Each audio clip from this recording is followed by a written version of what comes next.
Welcome to the Cultaholic Wrestling Podcast. If you like a lot of wrestling on YouTube, join up. Cool. Big inhale there before the song. Welcome. This is my moment. Shush. The Cultaholic Wrestling Podcast. You're listening and possibly watching on the dulcet tones of Matthew, his lovable friends Jack Hiya. and Ross. Hello, Matthew. How you doing? Lovely. How are you? I'm doing mint. I've recovered after I accidentally had some lots of dairy accidentally. How did you lots of poos, have you? I wish. I watched that compilation this morning of Of what? Deck going through Dennis Wise, and he's also like having little poos around the camp. Okay. He's a very small man. You look Wonder how that was stylish going. today, Matthew. Thank you. Where's your gaps? Me yips. I'm on the contact lenses because I wanted to get back on them to hopefully help with my driving test next time I have it, because last time I had to have the mask on, obviously COVID, and she said, well, yeah, but make sure it's on properly, and she was watching. She's very attentive, so I'm like, oh no, I had to go over my nose, missed. I'm like, that'll take off when it's safe. I'm like, whatever. And yeah, it didn't pass. So now I've got one less thing to distract. Maybe I'll be lucky enough and it just stays around and I won't need to have them, but still, get used to it. There we go. That's my development. How are you? Moose juice came back into my life this week. I noticed there's a truckload of them outside. I was at the food warehouse, which is like Iceland but a bit bigger. Oh. And I was perusing down the aisles there, and down the last aisle was a crate of 12 moose juices for the really low price of £10. British. Fantastic. Hey, moose juice. Blue raspberry. Not as good as the apple one. Moose juice. It's going to be a good podcast. See, this is the setup. Next week's endorsement of when the Greg's Primark swag gets introduced. Oh, again. yeah. Getting down there on Saturday morning. Certainly am. Oh, yes, I'll be at the Metro Centre. Bright and early. Is it Fighting for a place in the queue. is it just Greg's branded clothes? I don't understand what it's going to be. So it's a massive Greg's restaurant inside the Birmingham Primark. Why Birmingham? I don't know when up Oh, here that's what is- you think of when you think Greg's. Yeah. Birmingham, there was sausage roll, please. That's how they talk. Dear. And up here, just up and down the cut, I think it was 60-something stores. There's going to be like just Greg's branded clothes sold. Okay. So I'll get a white hoodie with Greg's written on it. Yeah.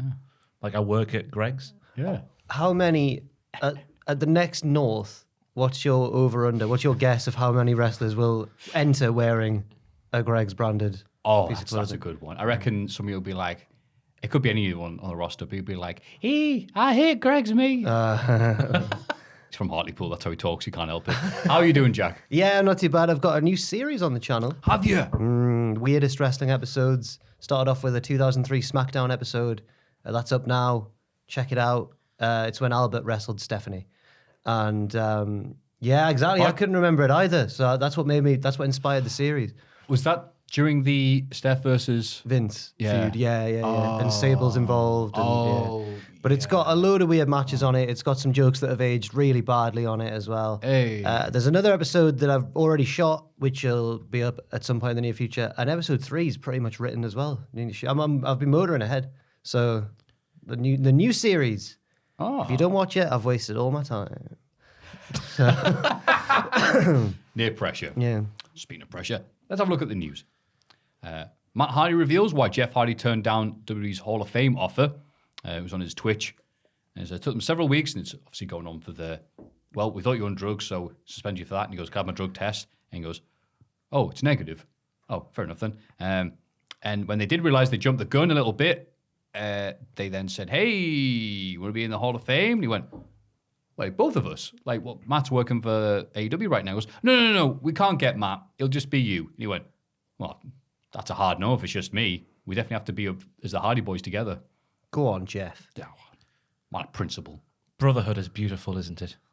Siblings together, taking on the world. Water is thicker than wood, or whatever the Dudley Boys used to have on the back of their ring attire. Oh, Do you remember that? Yeah, it was weird. How rubbish is that? Because the tables, because there was Yeah, I puppet. know. Yeah.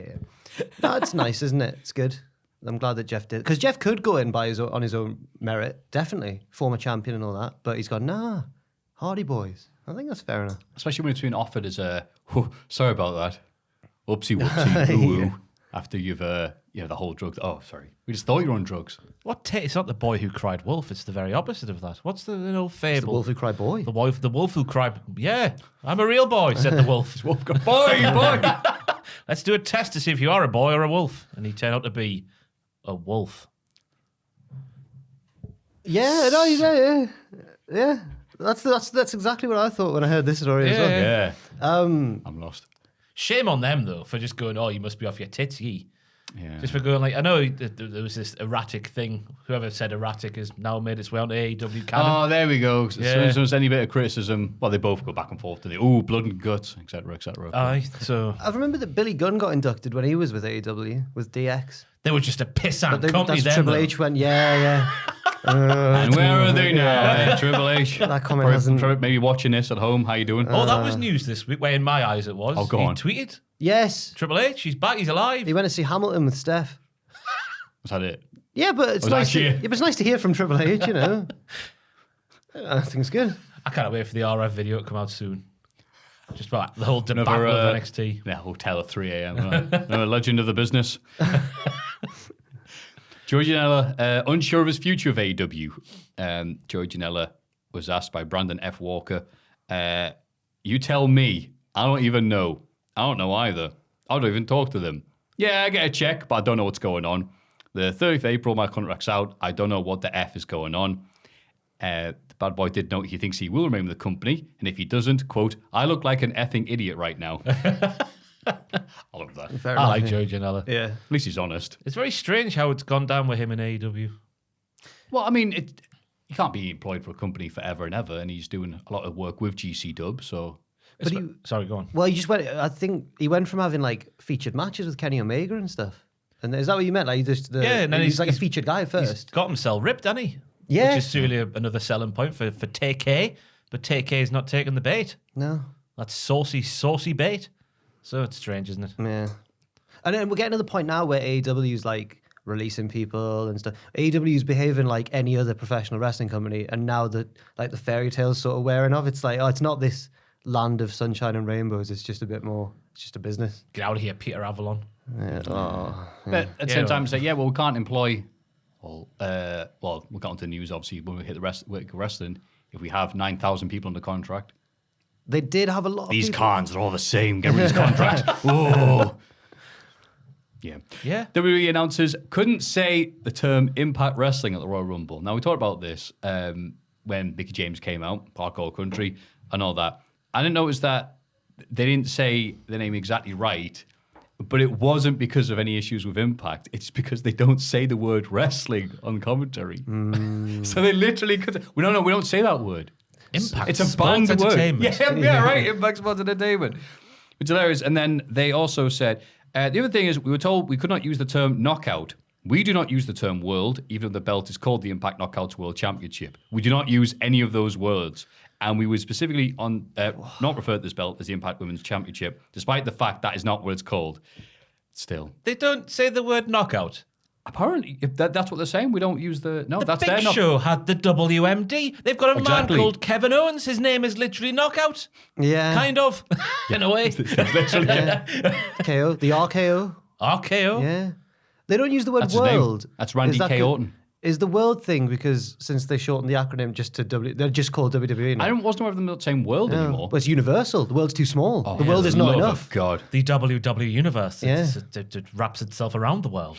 Yeah. The world exists within the WWE Universe. The solar system. All right, Kendrick. And so I just realized, they didn't get the name wrong. Oh, maybe they stumbled. Oh, no, we don't use those terms. I love it. And on the big news, WWE Royal Rumble hiccup leaves Randy Orton on the floor. Okay, so we've talked about, in great detail last week about the Royal Rumble. I'm sure you were gutted. How bloody strange. Right, Raw on. Underground happened. I was on holiday for my birthday. I took take me off for my birthday. He's taking a drink. He's doing it's it. shocking that. You. He knows you're doing for a The long story. disrespect. Take a holiday last week and that all happens. Incredible. The only explanation is that Shane has bugged the office and will only take a risk in his career when he knows Ross is off the next Yeah. week. Or maybe just maybe, I am Shane McMahon. No, I've never seen them in this. I have.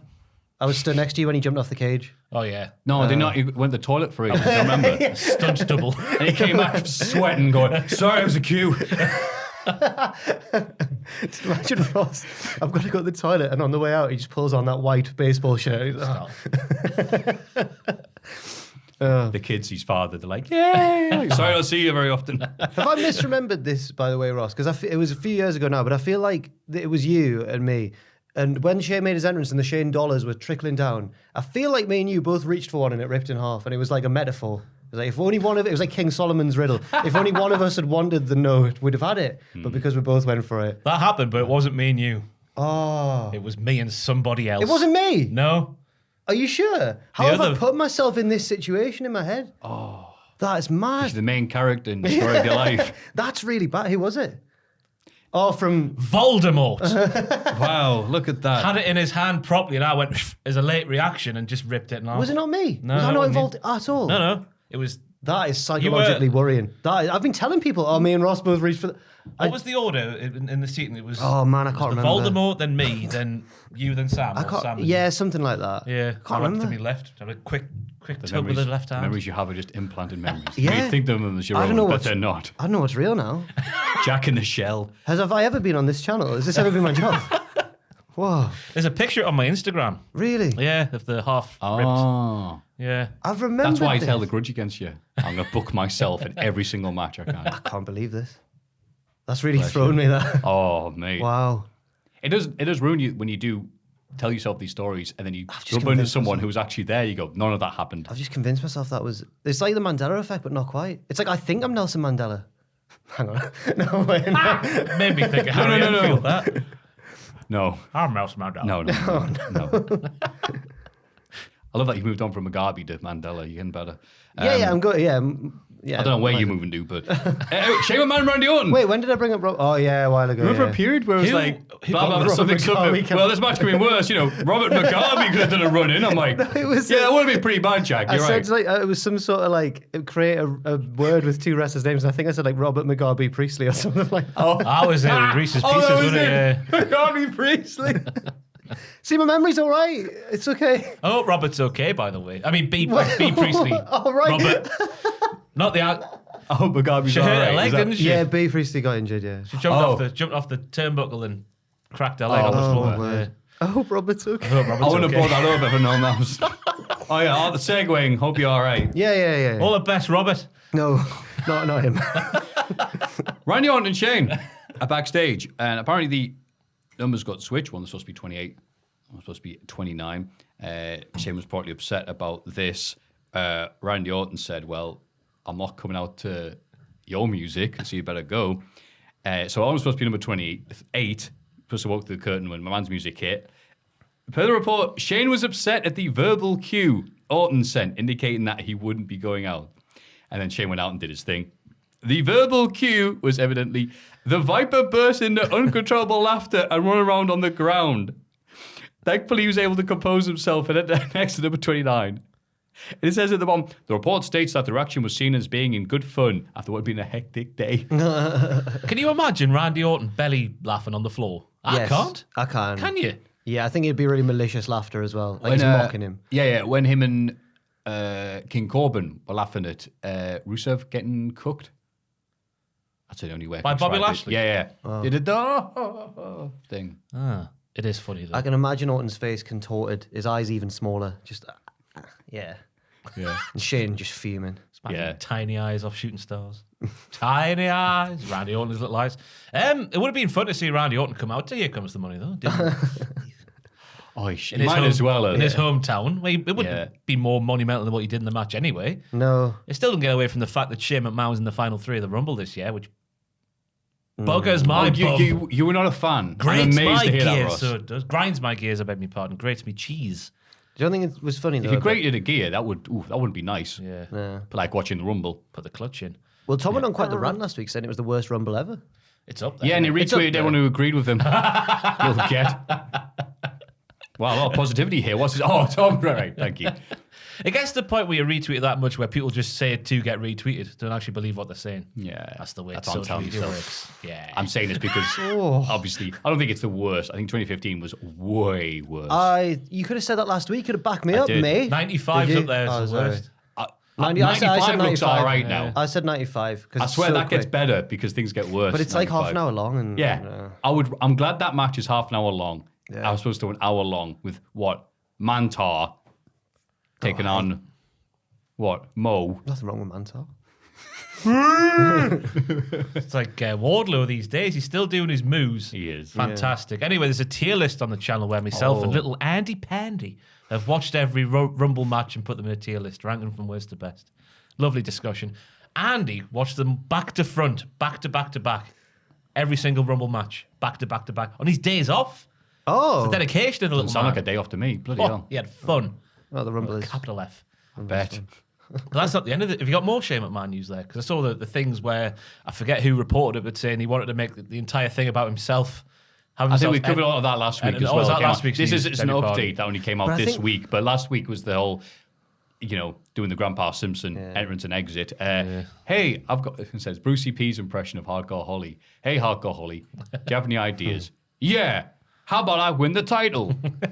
And then what? Then I beat everyone. Right. Literally, Shane has become the impression of Hardcore Holly. He was willing to put Lesnar over, was the quote. God, that's nice of him. He thought the Rumble should have been highlighted around him. He wanted to come out at number 1. I think I'm getting all this right. Missed anything? I think that's enough. I mean, it's all just fresh new stuff with Shane McMahon, isn't it? It's never been done before by him, really, has it? When he was GM of SmackDown and promised all the superstars to make the show about them, that he made it all about himself.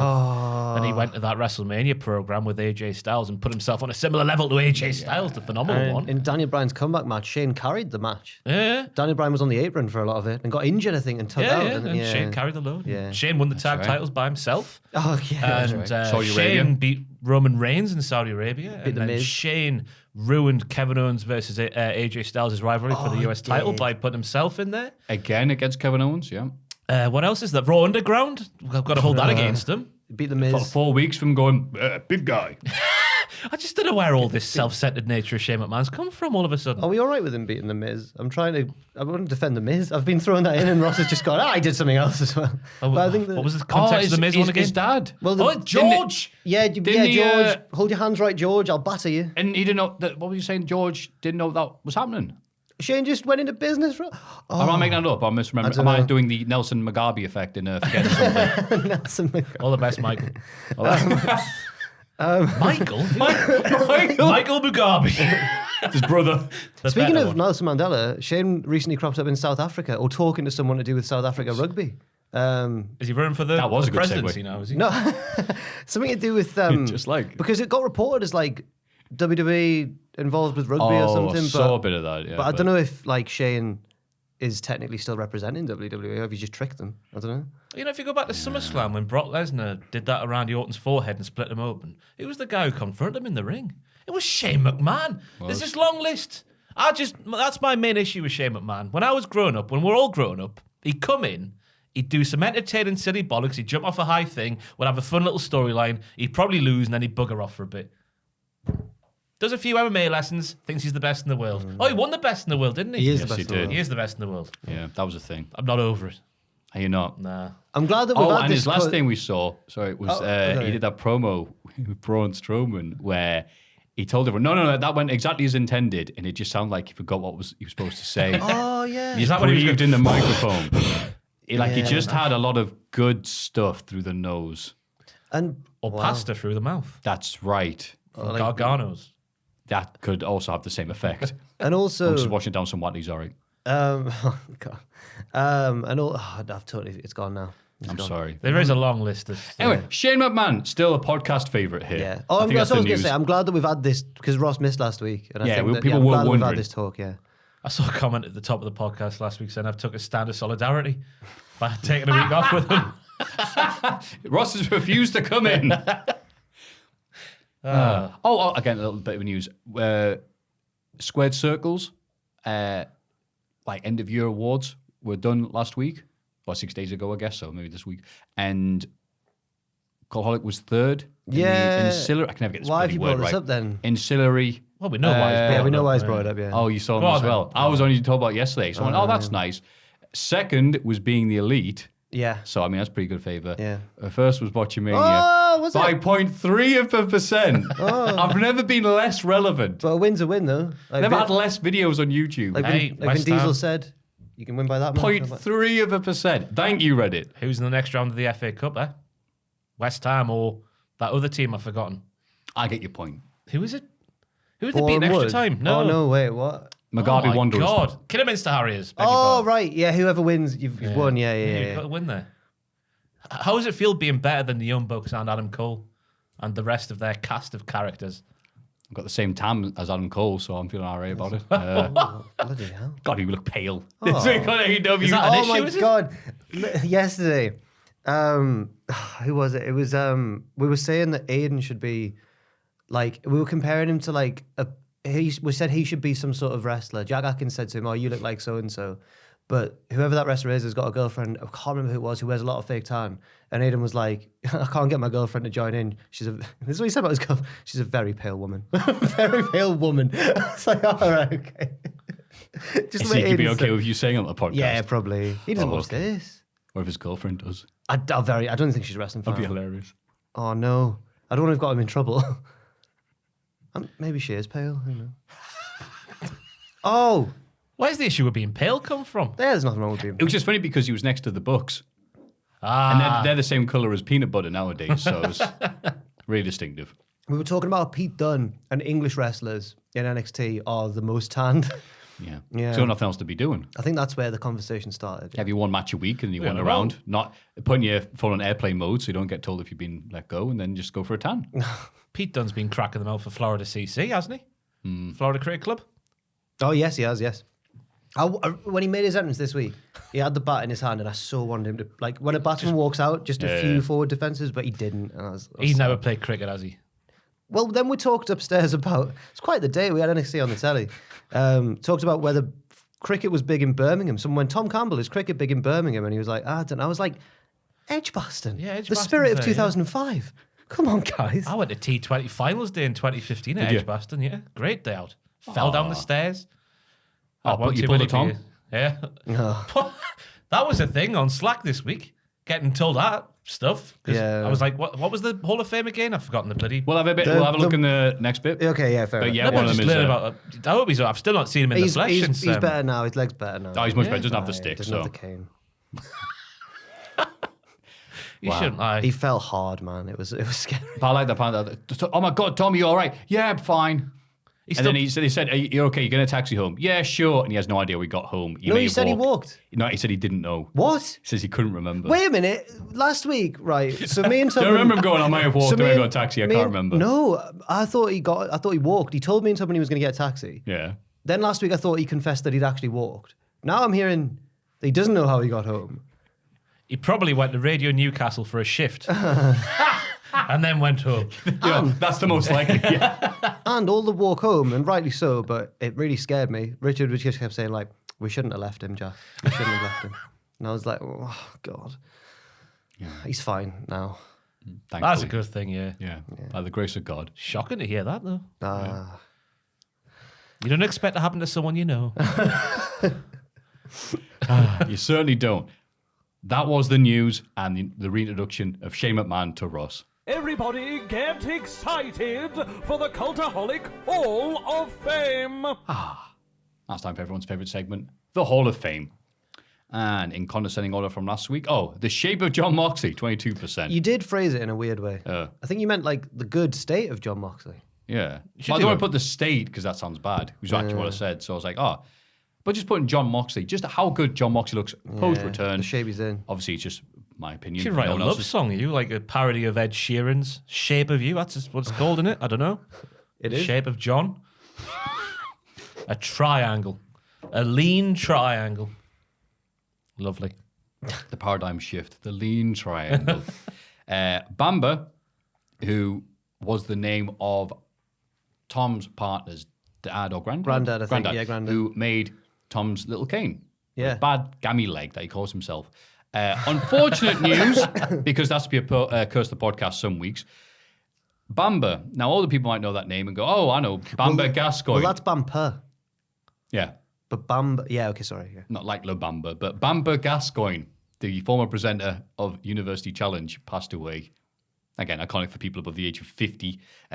So that's that curse out the way. Everything else should be all right for the rest of the podcast. Touch wood. 28%. The winner, though, Jack's Paul Daniels story, 50%. Yeah. Well done, Jack. Something's not right here. He's won again. Agree. I've never been on such a How many streak. weeks of the year have there been? 5? 6. 6? Won every one. Yeah. He's got a reverse Damien Priest thing going. Yeah, but now I've not come prepared, so this could be the end of the streak. Oh, no. The streak is over. Okay, so the concept of what? Wednesday. I did Thursday, didn't I? Yeah. I'm probably going to nominate. Oh man, I really don't know. I really don't. Stop You got waiting this. to You got waiting to this. drink when I talk. Go on. Dry. Man, I've not come prepared at all. Thoughts and condolences with everyone who thought know that what? Bamba's real name was Bambi, by the way. Yeah, Ross was talking about, Bamba who? Is like Bamba Gasco? I thought his name was Bambi because they do a joke in On the young ones. yeah. 16 years, I thought his name was Bambi. That's great. I'm just going to go for the obvious one this week, shamelessly, and I'm going to go for Keith Lee. I'm not going to sing. I'm not going to try and turn it into a jingle. Have we not put Keith Lee in the Hall of Fame before? Okay, I'll put Keith Lee's AEW debut. Damn it. It was just argue a with that. lovely moment, wasn't it? And I'm sure we'll talk about it more later on, but it was quite interesting because even though we were pretty certain it was going to be Keith Lee, there were a few alternative names floating about. I thought it was going to be Jeff Hardy, so... Well, I was thinking it has to be Keith or Jeff Hardy for it to live up to Tony Khan's big announcement. It was Keith, and it was just great to see him. Sounds weird with his top off, but you know what I mean. Like not WWE-ified. It was great to see him be his old self, and he was just wrestling like Keith Lee should wrestle. And I enjoyed the segment. So Keith Lee's AEW debut, not the most imaginative one this week, but you know, It's tactical. it is a little bit tactical. It is. Yeah. Right, well, I came last, so you can go second. Well, it's been a life-changing week for me this week, Matthew. Has it? Because famously 4 years ago on this podcast, I nominated me black jeans because for the first time in my life back then, I bought a pair of black jeans and I liked the black jeans very much. So much that I bought a further 4 pairs of the same black jeans, and for the past 4 years I've been wearing a rotation of the same pair of black jeans because black jeans go anything. They're fantastic. Yeah. Very versatile, very comfortable. Learned from Richard Tubman that I've been washing, had been. When was this discussion? You must remember on how often you should wash your jeans.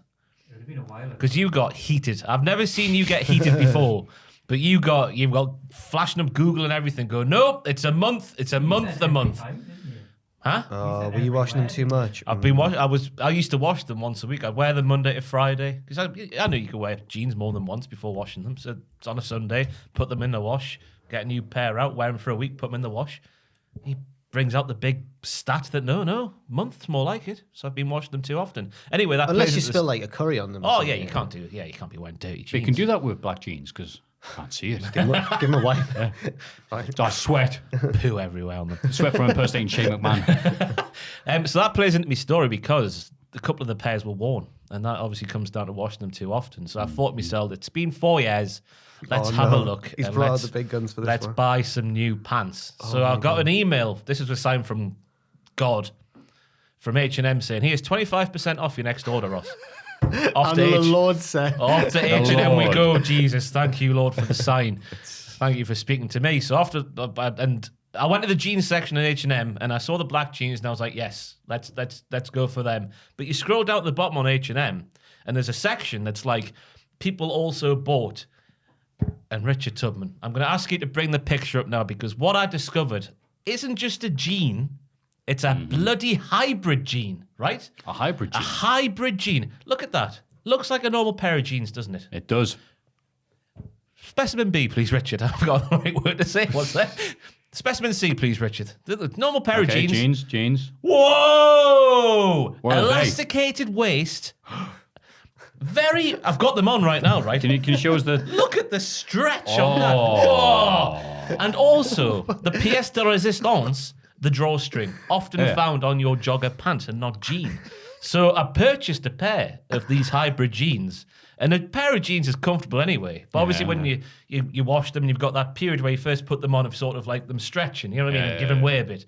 Don't need that with your hybrid jean, do you? Right. So I'm going to go for me hybrid jeans, which I've purchased this week, and I'm wearing right now on the podcast. Can you show us the drawstrings? Just Oh, no, I briefly? can't get it out. It's all tucked away. I'll have to get my winky out and all that stuff. well. But look at the stretch. My God. I could, if I wanted to, I could put my head, me leg behind me head, but I'm not going to bother because it's get demonetized on YouTube. And that. One Hall of Fame pick at a time. I didn't know hybrid jeans were a thing. I certainly do now. Do I feel like a bit of a 5-year-old with me elasticated waist and me drawstring? Yes, I do, but that's part of the fun. Awesome. So jeans 3.0 for the win. It makes you wonder why jeans even exist anymore. If you can disguise them as more comfortable options. The evolution of jean. Yeah. Where to next? Jeans? Holograms? Who knows? More like Tupac's jeans. Wow, though, that was a very impressive, well-presented gene argument. It's a tactical one as well because Certainly obviously is. this is week 6 of the year. All 6 have been jacked so far. I don't know how. but Someone's got to break the streak. Right. I am that cattle prod. I am Charlotte yeah. Flair. Oh, boo. Oh, oof. Stop by your head. So Ross has nominated jeggings. Jeggings. No, they're different anyway. They're Jeggings different- are tight. Yeah, they're a These different still thing. feel like and look like jeans. Yeah. But stretch. Oh my goodness. What have you gone for, Matthew?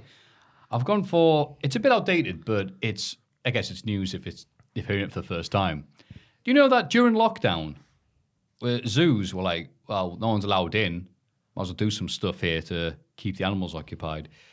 That there was a zoo, which I've written down, the Texas State one, also had a zoo along with a big old aquarium. I'm not sure if there's two different things there between zoos. I'm not a zoo enthusiast. Decided that they'd show other animals from different climates that they'd never experienced in wherever they live. So they decided to introduce sloths to dolphins just to see what would happen. Can you load up the You're video, not going to please? tell me you sloth shagged the dolphin. Right? No, God, no. They didn't hire a sloth in an aquarium and go, oh, there you go, pal. Fill your boots. Yeah, the Texas State Aquarium. Oh, what? So that's definitely a sloth. That's a lovely little man. In case you don't know what a sloth looks like. So there you go. Drag him on his pole, like Here's dinner, lads. Russo style. So here's the Whoa. duck. That's not a gator. Matthew does Attenborough is fantastic. There we go. Say. There we go. He's going. He's sounding like he's selling the peanuts at the theater. You know, you want Whoa. this? That's obviously not a real shark. But the sloth doesn't know that. And here's some more fish. Bloody traumatized. I've not got my lenses in just for There you go. benefit. There's a squid, and he's just like, thought so the dolphins are a bit smart, and they're like, whoa, what is that? What is that? And then they're impersonating it, going, why is it upside down? So they just set him up there, because the guy holding him for his lunch, you know. And the dolphin's like, I don't understand, it's upside down. Oh, it's It's so slow, the dolphin's mugging him. The dolphins do another Russo thing, is dress it up as its opponent. So yeah, I was not aware that these zoo people went, oh, bollocks, let's just show the animals other animals and see what the reaction is. That's class, and the that. highlight was the dolphin seeing sloths. It's like, what? What? Hey, guys, dolphin friends. McGarvey, come look at this. This bloody dolphin. That was Sloth. good. I've embarrassed myself there midway through, thinking it was a real shark. Because it was as you went, obviously it's not a real one. And I'm like, whoa! But I've not got my lenses. Yeah, bless you, pal. So, yeah, that's my thing. Is tickled pink by seeing dolphins freaking out and going, whoa. I liked the bit where it turned upside down. Yeah. Yeah, it was good. Well, imagine the sloth probably didn't have the same enthusiasm when he went back to his Imagine the sloth sloth family and started went, doing well, what happened, Jimmy? And he's like, I saw some fish. Who is it that works here can do a good dolphin? Probably Andrew. Do a good dolphin. I can imagine Andrew Impersonation. can do it. You do it at the side of your mouth. I can't do it. Oh, you do that noise, don't Like you? the, yeah. Yeah. Probably Andrew. I'm going to guess Andrew. But we'll find out for next week. Is he here? Actually, should I just ask him? Go We get him. got Pachitti on last Go get him. Oh, he did his poo story. Oh, no.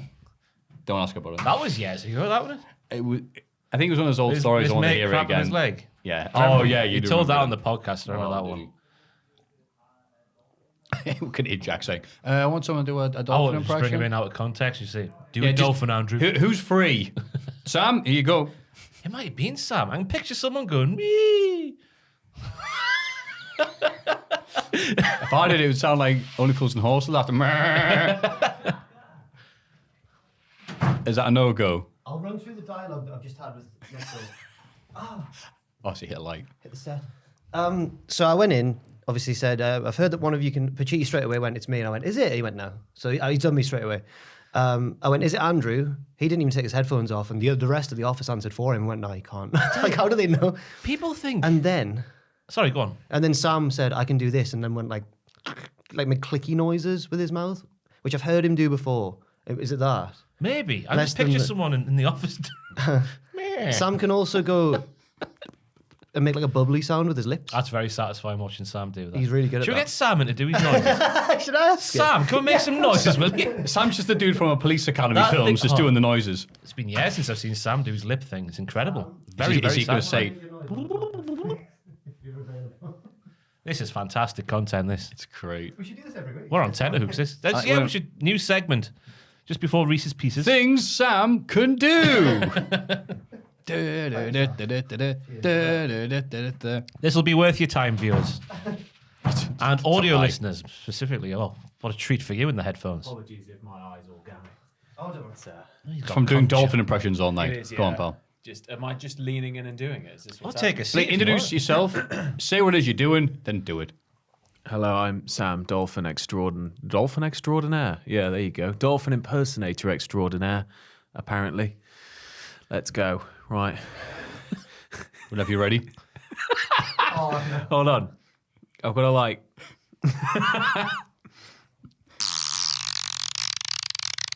You can do that. That's about Dolphin's it. actually in the room. Wow. And there's also Oh. Bubbly lip one. the bubbly lip one. What was that It again? was like Oh, that, wasn't it? Wow. Look at and that. then I can And do that's it. My party piece, though. My party piece is 2 pieces of Tupperware without their lids clacking together in a cupboard. Just imagine that sound. Everybody's heard it. Everybody's fumbled around trying to get a lunchbox out the cupboard. Just wait for it.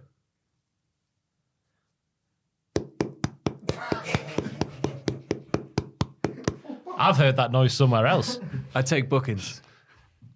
That was Sam Driver doing things with his mouth. Thank you, Sam. Wow. Cheers. Cheers, Sam. Next week, Owen. Yeah. Owen is a duck next week on the podcast. Well, I don't know what I expected from that. Well, wrestling podcast. Yes. Oh, yeah, that's right. Yeah. Wrestling podcast, Patreon related picks. the last one was the least impressive of them. I was more impressed with the other ones. I think the last one was the funniest. Yeah, But the other ones were more accurate to a dolphin. Like, like if the he was little- doing a raid on Cultaholic HQ, because Pachiti's obviously going to take it over one day and just bar it all up, he'd be like, all right, team, go over there, go over right. When you hear the noise of a dolphin, take the doors out. So on the Wrestling Related podcast, which you can go to patreon.com/Cultaholic to vote for, Keith Lee, AWW. AWW, beg your pardon. I'm confused with the other times we put Keith Lee in the Hall of Fame. How we're going to put this down. Jeans 3.0. Yeah. I'll figure something. Ross's Jeans Part 3. Hybrid jeans. Part 3 with a bullet. They're actually called hybrid jeans. It's It's actually all incredible. hybrid, yeah, because they're half jeans, Half jogger. jogger jeans. Jogger jeans. Yeah. Good luck. I've got a pocket for me tabs and a pocket for me brun. Good luck. If they're jogger jeans, you'd be like, I've got my, my protein supplement on this hand and 8 ace in the other. And dolphins meat and sloths. There you go. That's all you need there. I've sent a message to the upstairs asking if anybody there, just in case we've overlooked someone as well. So yeah. For an impression. What have you asked? Can I do noises? Can anybody do a dolphin impression? We think it's Sam, but we know someone can't, and I might as well check upstairs too. So there we go. We'll get to the bottom of this. There's a rogue dolphin on the loose in the Cultaholic office. We're gonna find it. Tom Clancy's Rogue Dolphin. That was the Hall of Fame pick. Sorry. That says this week in the wrestling. It's this bloody week in the wrestling.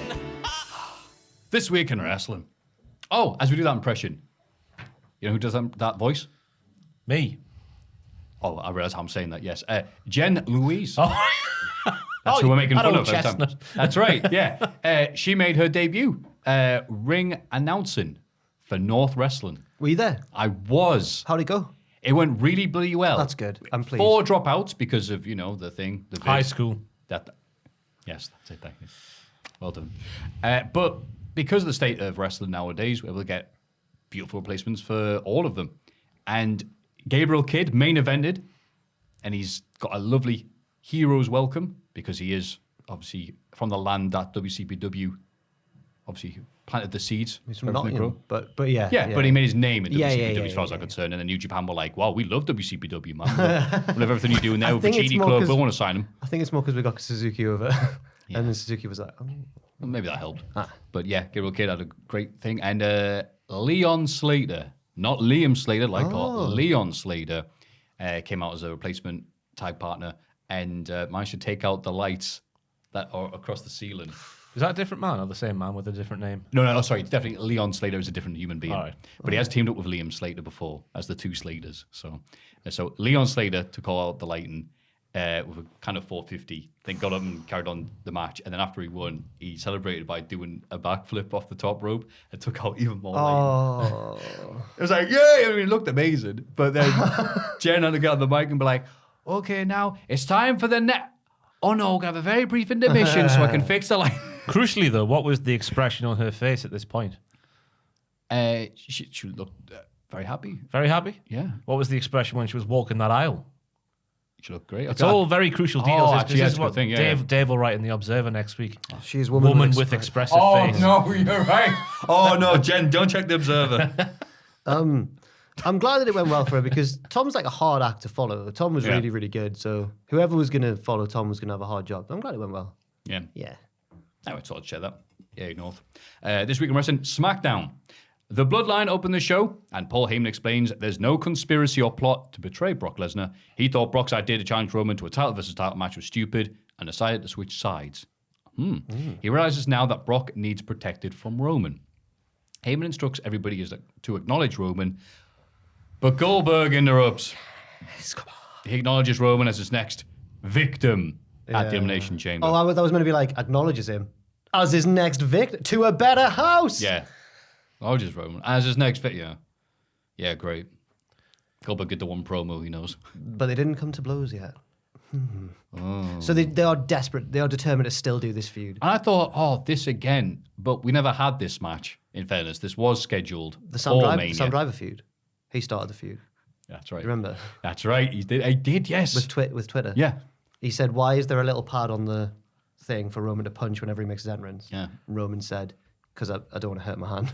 And Goldberg went, coward. I could cuss myself every night on the door or the locker. Idiot. Yeah. So, I loved Goldberg, me. Loved him. When? 98? Yep. When I was a kid. Yep. This was cheap, and this was desperate, and this was, my God, we're out of ideas. Let's hope he gets a cheap pop, and he did. Yep. Because I loved Goldberg. Goldberg's a lovely man.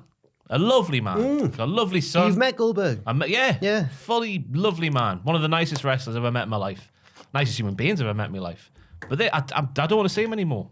And credit to him for getting all the money from the Saudi Arabia paydays and all that malarkey. But imagine if he wins. Because it's a possibility.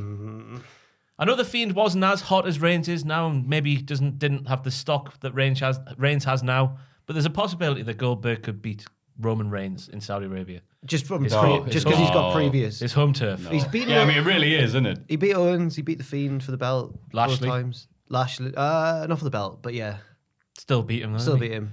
Goldberg. He's been Goldberg. Brock Lesnar. I mean, but That's that, the dream match in Saudi Arabia. Goldberg versus Goldberg. Goldberg Yeah. versus Goldberg. Yeah, it could. I don't think it will. Oh, no, neither do I. Just there is a possibility. Yeah. Terrifying. It is terrifying, isn't it? Yeah. 2 years, going on 2 years of solid work. Pissed away. He won't be able to beat Goldberg clean. You'll need help. What did you think of Heyman's explanation of like the plan? It didn't quite make sense to me. He was like, there was no plan. I just switched sides. I wanted more of a reason, I think. Yeah, I didn't find the reason either. Yeah, I almost didn't realize that it was a thing. It took me a few minutes ago. Oh yeah, Heyman switched. He was with Lesnar. When he gave him the belt, yeah. I'm like, because I got so used to seeing him. I went, yeah, wait, he got rid of him. We did this whole thing, and it was for that. I don't know. It was a weird. I don't know what they're doing. There was that little segment on SmackDown a few weeks ago where Brock said something to Paul, and then Roman, even though he wasn't aligned with him, was like, "You can't speak to Paul like that. Yeah. Leave him alone. Bless his cotton That's socks." right. So maybe there was. I don't know. I think it would have been better if it was like an Agent Paul situation where he'd gone undercover to screw Brock. But they didn't go that way. They didn't go anyway. Oh, they do like it was in 02 and have him turn and join up with The Big Show. Oh, yeah. Yeah. Yeah. Fair play to Michael Cole as well, because I had no memory at all of that WrestleMania build until he went, "Oh my God, this should have happened at WrestleMania 36, but didn't." Because Goldberg's matches have been very similar. I thought, you've had this. Why are we doing it? No, we haven't. Do you remember the replacement? Yes. It was Adam Scher. Adam Scher, the Titan. Yeah. The Titan Tower. Singular. He, we'll call him now. I'm assuming Cole didn't mention that Goldberg lost to Braun Strowman. Oh, no, just this That'd was be a a match. great thing if he did. Hey, that guy lost to Braun Strowman at WrestleMania. Why is he here? Also, because of the Papa John sponsorship, SmackDown starts off with a what's on the menu thing, the lineup for tonight, which I thought was just so wonderfully cheesy. Good. Cheesy. And also it's good because it could just go, what's on tonight? Repeats. Ricochet beats Ridge Holland. By God. Sheamus and Holland complain. It was like a 2-minute match. And we get an impromptu tag match between Sheamus and Holland and Ricochet and Cesaro. Sheamus and Ridge win in 3 minutes. Yeah. This SmackDown was full of very teeny tiny matches. Yeah, teeny Really tiny. short matches. I don't understand. Because Ricochet is colder than a dead nan. Wow. Okay. Bloody hell. That is pretty cold. He is freezing, right? So what's he beating Ridge for? And then Ridge is beating Ricochet back? And Ridge beat him last week, didn't he? Yeah, Ridge has been getting the better of him. So why did What is For the Sheamus's point? help, it's rock, paper, scissors. So Ricochet can beat Ridge. Cesaro can't beat anybody, and Sheamus beats everybody. Yeah. It's rock, paper, scissors. The Shield were a bit like rock, paper, scissors. Were they? Yeah. Yeah, because Reigns always beat Ambrose. Ambrose that's always right. beat Rollins, and Rollins always beat Reigns. That's actually right, yeah. Has Reigns beaten Rollins on a big show? Royal Rumble. No, it was DQ. Nah, yeah. that Rollins didn't count. won. Rollins won. Oh, Warren. Oh, yeah. Ah. Oh, wow. It's almost the same as this hot feud on SmackDown. Then Jimmy Uso beats Eric of the Viking Raiders in a very quick match. What on earth was this? 1 minute 14. He beat him with a super kick and a splash. That's the Usos, not non-deploy, modus operandi. But this is a Viking Yeah, very true. Yeah. with a massive hard head. Jesus. Yeah, me and you both. He doesn't like to brag. It was just weird how, baby faces versus heels. You think about wrestling that. There was no cheating involved or whatnot. There was a little bit of a fracas on the outside with Jay and the other Viking, Ivar. I don't know why I said that like that. Ivar. But yeah, it was really weird how it was so clean and quick. Yeah. Why are they? Is it to remind us that the Usos are good? And then who? But then the other tag team being built up at the minute on SmackDown is the New Day, and we've seen. No, we haven't. We've never seen that before. Oh yeah, you're right. Never ever. That's true. Yeah. But now it's Big E New Day, so yeah, different. Yeah, that's his punishment for being so good. Yeah. Alia beats Natalia by count out after whipping out the crowd barricade. It was the SmackDown versus Raw strategy. It certainly was in a 2-minute 22 classic. I'll put here no pop for Alia, who does the shocked face when Natty dares to kick out of a bulldog. Did she? She was like, does the Rey Mysterio bulldog in reverse, like first pop on the bulldog, and she's like 1, 2. She went, I'm like, how where? Oh. It's at 1973. That wasn't the best part of the match, though. The best part of the match was when Aaliyah sent Natalia into the barricade, but Natalia was way too far away, so it was like a SmackDown versus Raw sort of motion graphic thing, and she's running like this for ages, and then hits the barricade and goes down. Nice. That was fantastic. But don't lose Natalia's book, whatever you do, for goodness sake.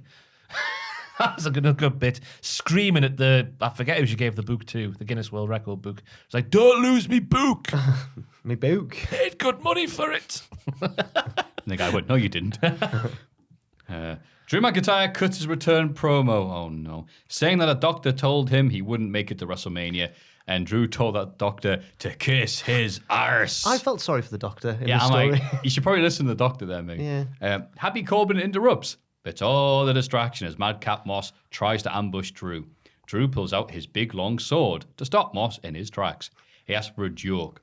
So Moss says, WrestleMania is like a criminal that beats the charges. They both get off scot-free. That is the best joke he's told so far. That's what Aiden said yesterday. He said that's the only good one. I prefer his bad ones. Yeah. Drew claims Moss, so I clearly didn't agree. No, I'm an yeah. idiot afterwards. Yeah. The crowd still like Drew, which is nice, but God, I think these bits of his sword are rubbish. No, it's good stuff. Because, like, he's Go on. direct quote, he says, Corbin, if you step in here, I will draw blood. With his sword pointed at Madcap Moss's face. He's going to stab his pal if he takes one more step. I will kill you Yeah, how's this? if you interrupt my promo. It's very out of line with everything else in WWE. I thought that line was straight from the mean streets of Glasgow. Oh, they always walk around with the swords there, aren't they? Yeah. Broadswords. One more step you need. We get a recap of Sami Zayn getting kicked out the Jackass premiere. This was heartbreaking. Wasn't it just? Because the Jackass, right? The lads were shouting, "Get out of here, you nerd," to a professional wrestler from the WWE. You nerd. And I know it's Sami Zayn. He's not the most, Roman Reigns-esque, cool dude and whatnot. I'd pick him in a fight over them. Oh, big time. Yeah. And they're calling him a nerd. Oh, I wouldn't dare mess the Jackass crew. They're like granite, all the stuff they've done themselves. Yeah, instead but of the war. Sammy's a combatant. He's a fighter. He should be. I can't hit any of them as hard as Butterbean hit Johnny in the first film. Near way. Is Butterbean okay? That's so good. Have we seen it yet? No. No, otherwise it was out. I went and saw it last week. Oh, did you? Is Yeah. it? Is it worth watching? It is, yeah. Everyone who has seen it said that. So How yeah. are the newbies? Oh my God, Jackass he's up there in the pantheon of Is he? Jackass people. Yeah. Okay. Didn't much care for the other. Well, no, they all had the moments, but Jackass stole the show for me, and I think they're going to pass the baton, the Jackass baton to Jackass. I forget his full name. Apparently, he was famous before this appearance, but I've never heard of him. But he's very, very good. Sami Zayn getting called a nerd makes me think that they will include a bit on the next career mode where you've got to crash a premiere and they call you a nerd. That'd be great. Loser, they'll spit on you and stuff. Wrestling You fan. get spit on for being a dirty wrestler. Yeah.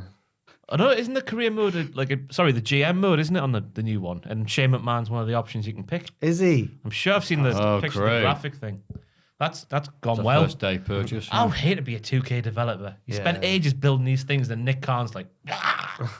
Like Drew. Or Shane McMahon's like, oh, I'm really good, me. Get out of here. Actually, that'd be it. Yeah, have Drew just kill the character off and, with his giant sword. Will he have a sword in the game? I hope he does, and I hope he can use it. Yeah. You could use a sword in the match. Only a no DQ match, silly.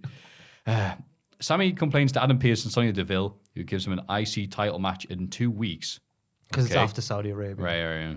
Natalia arrives and wants a dungeon-style pins and submissions only match against Alia. What which a they step. give her. They're giving her That's it. how the dungeon works. Pins and submissions only. That's right. You try and get DQ'd in the Heart Dungeon. They're like, whoa. Use a steel chair and Stu none, Hart. of, none of that, lads. Hey, Where? give that back. Later, Natalia is confronted backstage by Xia Li. And it's like, oh yeah, you're here as well. The Protector. She's not protecting anything, is she? No, she didn't. What was Natalia about to do? I kind of missed the point of. Was she going to go and like beat up Aaliyah or something? Confront her, yeah. Confront her. And then And go, hey, we're having that match. And then Xia Li's blocked her, so she doesn't know this match is happening. Fair enough. Say, hey, I was just trying to help. Did I? That's how it's going to happen. I went for no countouts, no DQ. I can electrocute you with my god powers. Nakamura successfully defends the IC title against Jinder Mahal. Oh yeah, there was an IC title match. There was. Remember when this was the main event in 2017 and houses were down? Yeah. Wow. Yeah. Oh, God. And by the way, Naka is still the IC champion. He's only defended it once since winning it in August, and that was versus Apollo Crews, the 24th of September. The week after he won it. Yeah. 139 days. He's got to be. He's probably like surpassing some legendary names in the IC title history. What, least amount of Hasn't he- defenses? No, for like the most time with the belt. Richard Tubman. 130? No. Could you have a look at Maybe the not. list of Intercontinental Champions on Wikipedia and verify this? Because I'm sure he's held it for over a year, accumulatively. I hate the cumulative title reigns. I was like, Why? who cares them? That They're- one they're the- reign. they're That the one reign that's true- important. Well, like the Honky Tonk Man's, Exactly. Honky Tonk Man's way better than Miz. but not. We're not talking about like Miz has held it more times. This is the most. That's what I mean. most Yeah, time. but the community, I don't care about that. What really? Oh, I'm just, he's held it for ages. The one reign is what makes it. It's just weird how Nakamura wins a title on the main roster and he literally like vanishes. Like Xia Li goes, zzz, and he just So combusts. that's 201. 201 and 178, so 379 days. Wow. Look at that math. quick math. So if you go down, it shows you combined reigns. Karen. Let me switch the screen. Okay, whoosh. Hello, Wikipedia. Nakamura, do the control F. Oh, there he is. Oh, yeah, because how is it yellow? So he's above Dolph Ziggler and Jeff Hardy from a cumulative. he's pretty high up. Yeah, and below, Bad News Barrett had it fell 5 times. Wow. And in a week he'll have beaten that. Oh, sorry, 2 weeks, I beg your pardon. And then, 2 weeks after that, beating Shawn Michaels. He'll be in the top 10 in 2 weeks' time. Wow. Look at Macho Man and Honky Tonk Man. Randy Savage held it once. 414. But it's more or memorable, 430. isn't it? Exactly. He's like one of the best IC champions ever. Yeah. Yeah. Look at the hammer there. 285 days. Yeah. Lovely. Oh, Pedro smelling Morales man. is still number 1. I thought it was... No, it's not. Guy's nowhere near. Bloody hell. With Jericho, I'm surprised Miz hasn't won another one since, because Jericho and all that. Oh, because Jericho has the most. Does Jericho still have the most? Jericho's still got reigns? the most reigns, yeah. Oh, they'll correct that. They're pure petty like that, aren't they? Do you remember Miz beat Roman Reigns for it on the classic Raw? I do remember that. Wow. He got cheered. Yeah, he And did. then Yeah. ran across New York Yeah, to get to the Manhattan Center. yeah. And everyone cried Oh, that Raw. because they I got hope robbed. that's going to be on your weird episodes of wrestling. What a weird episode. Yeah. New Day does Los Lotharios. Best thing on the show by a mile. It still Wait. sucks. Big E's just a tag dude. Read my Whatever notes hit- because I've included the prelude to this Oh my match. god, I'm so sorry. Naomi wants Sonya Deville. No, what? Hang on. Oh, did that happen before this? All right. did. Okay, sorry. That she wants her in the ring in 5 minutes. Sonya says she's busy, so Naomi wants to face her next week instead. Sonya says that doesn't work for her because Naomi has a title shot against Charlotte Flair next week. Naomi doesn't believe her, but Pierce verifies it. Ooh. The New Day interrupt a Los Lotharios Valentine's Day photo shoot. There it is. This results in the match, which the New Day win. Yes. Yeah. Now this was, okay, probably the only thing you need to watch on the show if you can be bothered. It was good. Hot crowd. Yeah. Lots of nice stuff here. I wish Los Lotharios had something to do Yeah. more. But the Naomi thing, so that's carrying on the feud. Yep. She's gone in and gone, I want you in the ring in 5 minutes. And Sonya's gone, busy, have a title shot instead. So Sonya going to cost her next week in the match. Yeah. She's doing it again. Thirsty. Damn it. Yeah, she is. I mean, it serves Naomi right for having that, that leading actress chutzpah, and not when she's an extra. Oh, yeah. Or whatever yeah, that line yeah, was. yeah. I can't remember what it That's was. pretty much it, It's but got to end at WrestleMania then. Surely. I hope so. Jacket on a pole. Yeah. Whoever gets the jacket is the GM. I feel like if they go into the jacket thing, that'd be cool if she actually makes her entrance and she's still got the jacket on and she does the thing that the bad guy does in anime, which like throws it in the wind and it flies off. Oh. That'd be Xia Li's next gimmick. Yeah. That's right. They both take on one of them so you can throw the jacket the furthest. Anyway, I'm talking Like they complete did in the bollocks. dungeon. In the classic dungeon, stipulation. yes. Are they selling Los Lotharios' photo sheet as a Valentine's Day card or something? 'Cause that seems, I'll send that to myself. I'm gonna That'd say be a that nice seems treat. counterproductive for just about every man alive. Here's what you could. Yeah. Blockbusters, isn't it? Yeah. Here's what you No, could have had. Bullseye, but we love you. Bulls, whatever. Yeah, the big difference, isn't it? Yes, everyone who's ever on both shows are now dead. Anyway, Deville told Charlotte that Ronda has picked Becky to face at WrestleMania, so Charlotte gets to pick her WrestleMania opponent. Where did Sonya hear this? And I'm like, wait, why? I've typed here. Oh, actually, I'll read your notes, sorry. Sonya and Charlotte are in the ring for what I just said. Charlotte gets to pick her opponent. Charlotte mocks the idea of facing Ronda anyway and hints that she wants to face Sasha Banks. Ronda enters and says, no, who's told you that? I'm going to pick Charlotte. Charlotte says that the title is her baby, and it's prettier than Ronda's baby. Ronda wants to fight, so Sonya jumps on her back and gets hit with Piper's Pit. Ronda wrenches Sonya's arm as Charlotte bails to the outside. Okay. Yeah. I don't care about Ronda versus Charlotte. I care about Ronda versus Yeah. Becky. And Charlotte versus Sasha, what they teased was way more exciting in Yeah. both matches than what is actually happening. Yeah. Why- Wouldn't mind Charlotte why? versus Sasha. Yeah, I wouldn't mind that at all. They've got the thing with the WrestleMania match. They never had a singles match because obviously it was a 3-way WrestleMania, the Becky versus Ronda thing. And I was like, now we're doing that instead. Yeah. Unless, God help us, they're doing a triple threat rematch Because then Becky's going, whoa, whoa, whoa, I want to be in this match. I can't see it. Becky will have like maybe who's Becky gonna wrestle? Leader. Elimination, Sean Bray. Again. Oh, right. Oh, cool, yeah, 'cause that's how feuds work, right? Well, you beat me clean, so let's have another match. Oh, aye. The whole Becky bit was weird though. Like, oh, Becky's told me that you want to face her, and then Ronda turns into Fred Durst. Yeah. It's all about the he said, she said, bull, poo. If only we could fly. Yeah, Ronda gets like, chocolate starfish! For no reason. Yeah, If I- weird. They must be going to do Becky versus Ronda next year because they can't have sat through. I know Vince might have forgotten maybe, but they can't have sat through 2019 where everyone was gagging for Ronda versus Becky and kicked off when Charlotte got put in there for no reason. Yeah. They can't have forgotten all that already. Well, I've read somewhere that they're saving Becky Ronda for the next year's WrestleMania. So is this WrestleMania going to be a little bit like 27, where it's like just a preview of the next year's once in a WrestleMania? lifetime. Yeah. Oh, she's the Oh, that's Goldberg. before once in a lifetime, baby. Yeah, but She's The the Rock got Goldberg. It's involved. like, oh yeah, well, you haven't. Dewdrop, don't forget, you haven't taken on Ronda Rousey. She shows up randomly. That's it, Ronda randomly. Yeah. It was a weird SmackDown. It was. If you like wrestling, you better not watch that show. AEW Rampage was on instead. Let's have a look. Adam Cole beats Evil Uno pretty quickly. After the match, he lists the names he's beaten in AEW and claims he's still undefeated because his loss to Orange Cassidy wasn't sanctioned. Aha, lights out. That's why they do that thing. He says that he's won world titles wherever he's been in his career. NXT. And AEW will be no different. Looks like those people who on Twitter say that Adam Cole shouldn't have left NXT because what's he doing in AEW? Looks like that's got to his head. He's getting all super serious now.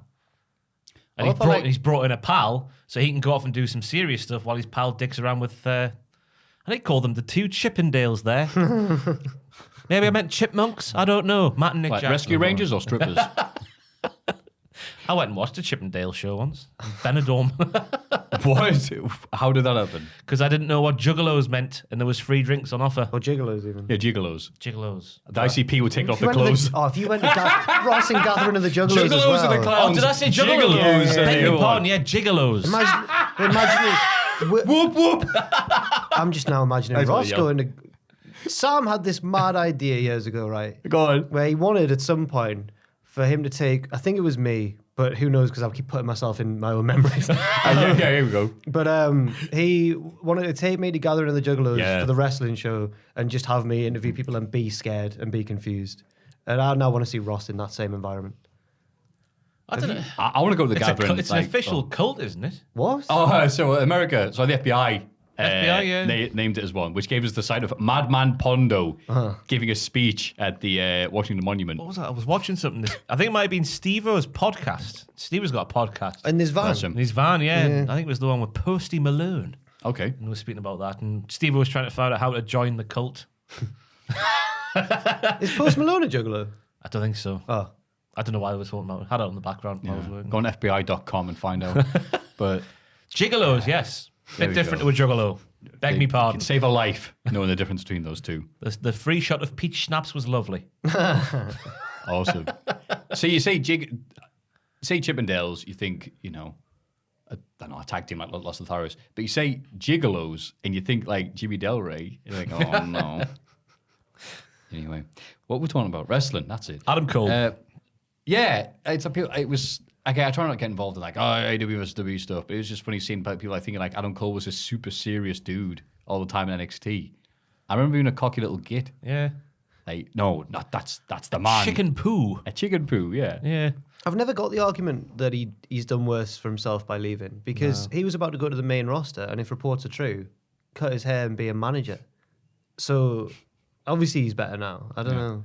Yeah. And the breaking point was, it's like, that real big tough guy Adam Cole. It's like, you have to stop streaming Twitch. No. Yeah. I love my gaming. I love my. He's always playing Zelda whenever I log on Twitch. And his girlfriend and all his mates work in the other place. Yeah. Why wouldn't he go? Yeah. Yeah. So great. Anyway. But he lost to Orange Cassidy. worst wrestler ever. Orange Cassidy's not a serious wrestler. He doesn't even wear tights. He wears hybrid jeggings. Oh jeans. my Yes! The hybrid Oh. gene. That's why he won. The extra movement in the gene. right. Yes. Yes. Sammy Guevara retains the TNT title against Isaiah Cassidy. Thank you. Andrade looks to attack him afterwards, but Darby Allin interrupts and still isn't interested in joining Andrade and Matt Hardy's stable. He instead implies that he wants to challenge Sammy for the TNT title. Patted the belts. Went, patted them. Yeah. I want them back. I'll put Darby, then eyes up Sammy. Hard to blame him and tease the TNT title shot. That's mine. So you've done your own notes this week, Matthew. I usually do, but it's just in case I forget what happens. It's good because if I type up, it's like when you're doing stuff at school. When they say, write up what it says in the book, it goes, why would I want to do that? It's on the book. Because you won't remember it. It's exactly true. Unless I type it up, I'm like, did this happen? I need to type up notes now. Getting old. Can't remember it. Weird, It's a lot of wrestling to go through. It is a lot of wrestling. Yeah. It was weird watching this match, like cocky babyface versus cocky heel. It was good, but I tell you, the selling of the ribs. Who says the twinks can't do the storytelling? Because that twink told a story of sore ribs. Who says the Story of sore ribs. Thank you. You're welcome. I don't know why you're saying thanks. Cassidy still have to go to hell. Is that what it's called? Gone to hell. I think so, yeah. Yeah, was also good. Aye, it was fine, wasn't it? I think that's what they. I think I enjoyed. I don't know if I enjoyed it. That's maybe the wrong word to use. Cassidy going after Ty Conti on the social media to get into Sammy's head before the match.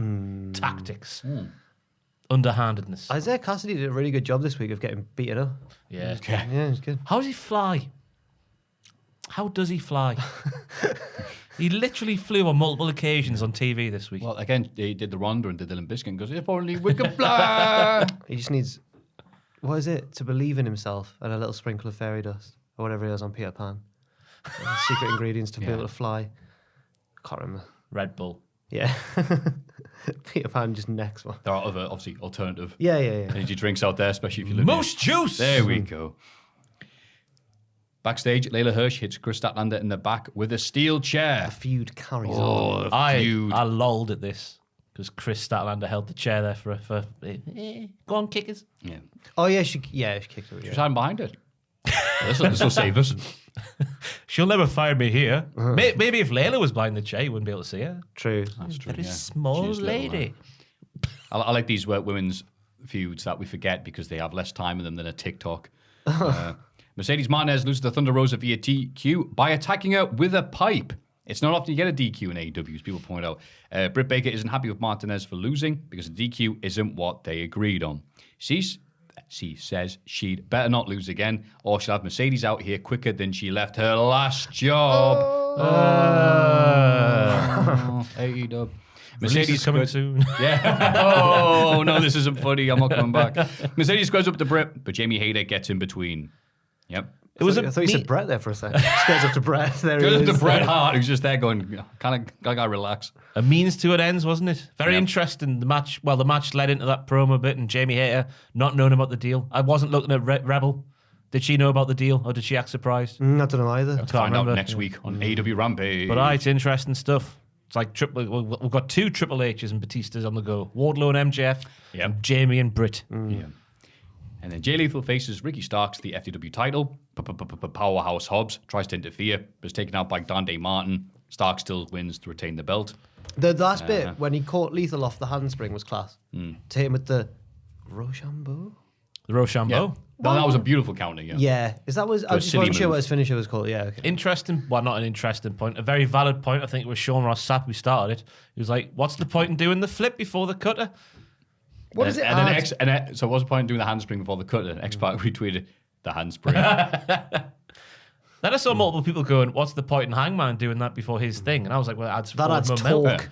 Forward momentum. Does the handspring add momentum? To a cutter? Nah. No. It's just saying, I can Because do you it. jumping up in the air is causing that. I can do a handspring, me. More force. You're going up. It's a different direction. You've hit the ropes, right? And then you've gone bang. You're carrying that energy through. You land on your feet. Carry that energy through. You grab them, and that energy from the ropes carries through 3 separate motions, and then they're knocked out. I had this, someone, I won't say. Did you ever do handsprings, by the way? All the time. Yeah. Go on, Of course, Richard. no need to be sarcastic, Richard. Someone elsewhere, we'll call them Jim. The other week, when there were really, really strong winds, and the Metro had to stop running Metros, our little train system we have here, he said, well, why they stop that? Because all the winds go up to 50 miles an hour. And they went, well, how fast does the Metro go? I'm like, wait, no, it's not outrunning the wind. That's not how, no, that's, and I had to just stop like that and go, wait, what did you just say? Like, quick, we have to increase the speed. Wind's getting faster than us. Imagine if the Metro went 50 miles an hour. Be white knuckle right now, wouldn't it? How fast does the fun. Metro go? The Metro can't go much more than 30. Sure. We're trying to figure out like how fast is it going. None of us knew. How Richard on the Google But you then go? I guess they thought like even worse if it's coming this way. It's like no, we're going backwards. No, we're going back into town. We're going to be all official. How fast is the Tyne and Weir Metro? 80 kilometres. What's that in miles an hour? 80 Probably is kilometres about an 50, hour. you know? I don't know why I've typed it like this. Because you're very official. The longest possible way. Fifth one. Oh, just under 50. Oh, okay. My goodness. Unless you don't really appreciate the speed of it because you're on a rail. Yeah, when so- you're in a train and it's hurtling, you don't realise. Yeah. Yeah. It's like when you sat in a plane Yeah. and you're going 1,000 miles an hour. 2,000 miles an hour. It's not, it's like 500, isn't it? It's not that fast, but we get what you meant. The older I get, the more and more I hate flying. Why is that? Well, it's uncomfortable. It's not a fun experience. Maybe it's when the fun from being a kid of flying wore off, and now you're just like, I'm going to be uncomfortable for the next however many hours. My Well, I love ears that. hurt when it's landing. I love that. I'm like, yeah, I'm gonna be in this little seat. The food is awful, Yeah. and I appreciate. I'm glad that I live in a world where I can get to my destination. Like it's good. It's a good thing, but I hate it. Our ancestors spent 8 weeks on a ship. Half the crew dying. Yeah, Over there. It's you like, might get there. Yeah, you might get there. It's like, food's not very good on the plane. Anyway. I like flying for the record. I do you? like flying.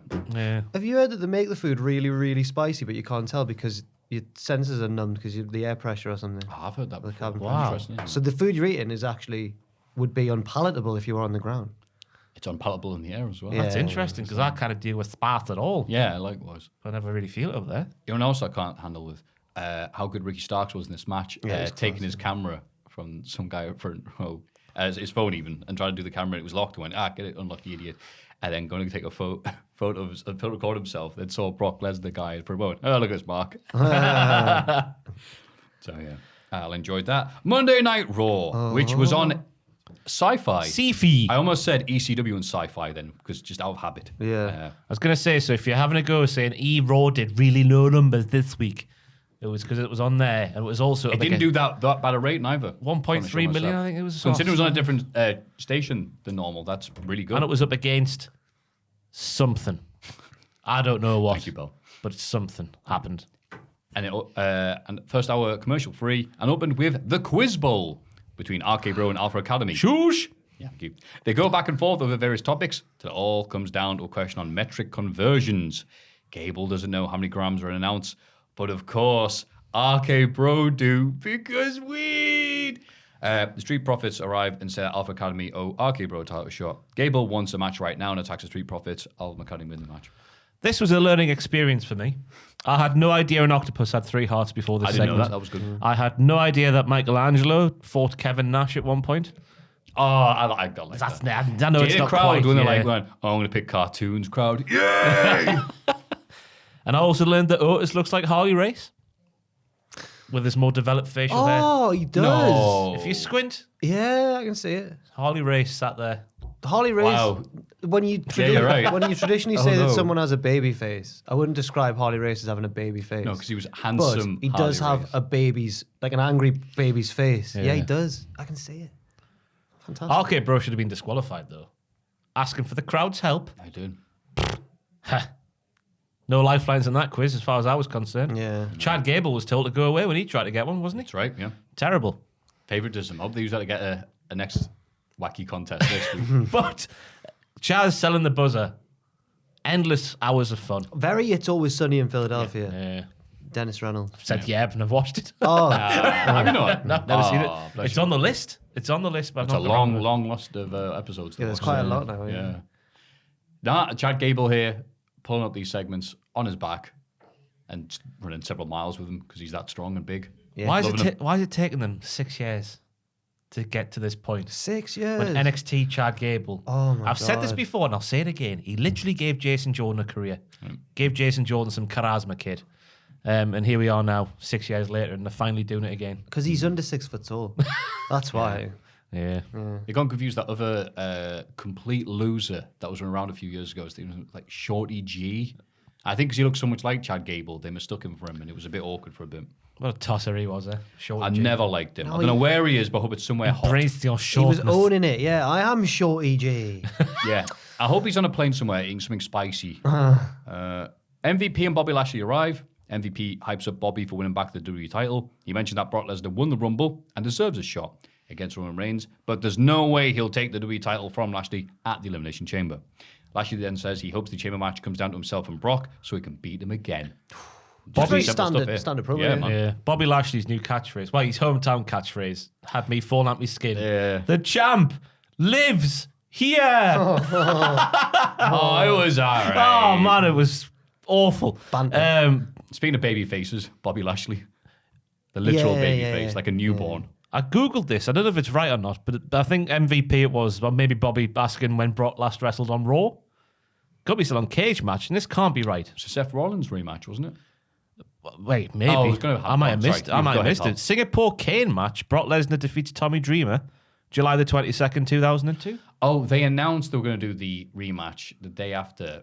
It was Rollins versus Lesnar, but then they did that wacky thing where it's like, oh, Lesnar wants paying, so he had him suspended. He gave an F5 to Michael Cole, so it didn't actually happen. That would have been it. That would have been 2014, 15? 15, yeah. Yeah. Well, yeah, probably is the last time. Incredible. What was that SmackDown match? Do you know? Oh, I don't know. Do you want to Google that, Richard? Actually, you know what? It can't be. It's an interesting statistic. No, would it be Looking broad Kofi horizons. on a? Oh, yeah, the Fox one. Yeah, it doesn't matter. I'll go on with that. Actually, I regret everything. He's not wrestled on SmackDown since becoming a babby fass. A wholesome man who pays his fines and works hard. No. No, 04. 2018 live doesn't count. Cool. Alexa Bliss is still in therapy. The therapist asks her to hand over the replica Lily doll, which she does, but starts crying. Do you want to do the next? There's another one later on. Do you want to? Should we just lump them both in? Did they add, I'd 2 love weeks? Did they add 2 weeks worth? Because I'm sure she's obviously changed clothes and whatnot. And he goes, last week you gave me the doll. Ah, have they miscalculated when she's coming back? Maybe. Back in therapy, Alexa Bliss is asked how well she controls her emotions. She says that she beat up a woman who cut in front of her in a queue and describes the woman's appearance. She looked like Lily. Yeah, the woman looked like the doll. Well, I'm glad I read that. It's a means to an end, lads. I'm in for the ride, me. So as long as we get rid of this weird Alexa Bliss and get something like the old one back, it's going to be worth it. Stay strong. I love your positivity. If they're like, okay, you have to change your character, she's like, all right, I'm going to completely fresh, get away from that whole thing. And she's like, my new name is Dewdrop. And Dewdrop's like, no, I'm here. No, that's my name. Maybe. But What am I talking about? She is sort of like, the look's getting less spooky bollocks and more goddess as the segments go on. So I assume that they're going to change it up somehow. Hopefully.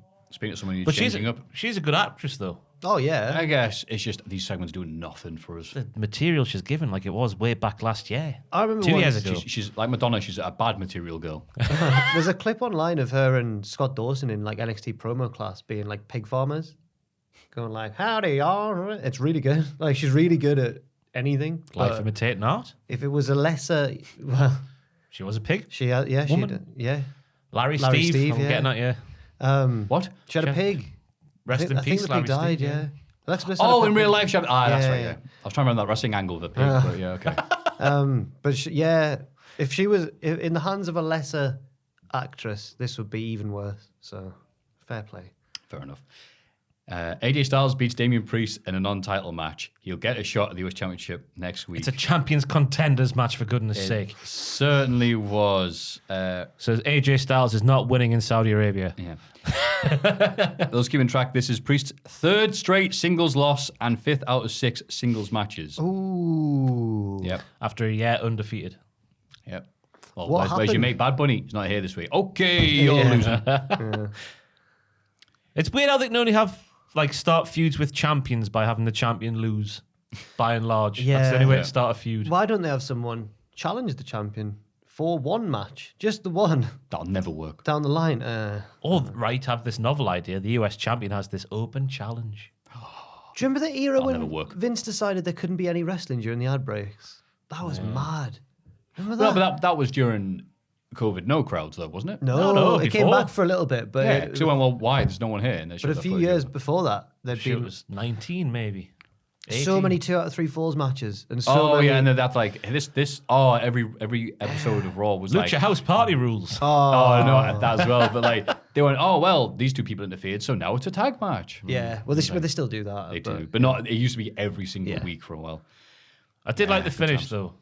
Did you? Oh yeah, out of nowhere like that. Fantastic. The way it should be done, Yeah, fair enough. in my opinion. Boom.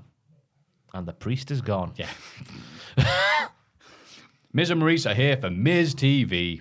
Their guests are Rey and Dominic Mysterio. They all argue about Miz cheating to win, and Miz points out that's what people like Edge and Eddie Guerrero are considered heroes for doing what he does. Okay. Miz is annoyed that Rey was picked to be on the cover of 2K22, and echoing the thoughts of dozens of nerds, and says that it should have been Maurice instead. Dominic tells Miz to show his dad some respect, and Miz questions whether Dominic really is Rey's son, considering how much taller he is. Dominic shoves Miz, and they have a match. Maurice trips Dominic as is expected, so Rey trips Miz and helps Dominic I win think with I a said roll-up. and is ejected, but you've just said something that rhymes with what I've said. Maurice trips to be... Oh, yeah, you're right. As is to be expected. That's what I said. Yeah. You put and is ejected. Yeah, Sorry, Wow. I think I Bars. editorialized that in myself. yeah. Oh. Fair enough. Sorry about that. I mean, we did expect it. It was true. Yeah, we did expect it. Yeah, fair enough. Yeah. The boy who cried wolf is the, Oh, not again. the right way around this time. The Miz being the boy. Wait, not the wolf. Oh, because of the DQ. Yeah, So I'm DQ. just enjoying this. But I thought I enjoyed this promo because everything Miz said was on point. Everything Dom said was on point. Yeah. And crucially, Dom is actually growing a mullet. Like Eddie Guerrero. So we're going down this route. I think he looks like Ollie Ball here a little bit when he grows his mullet.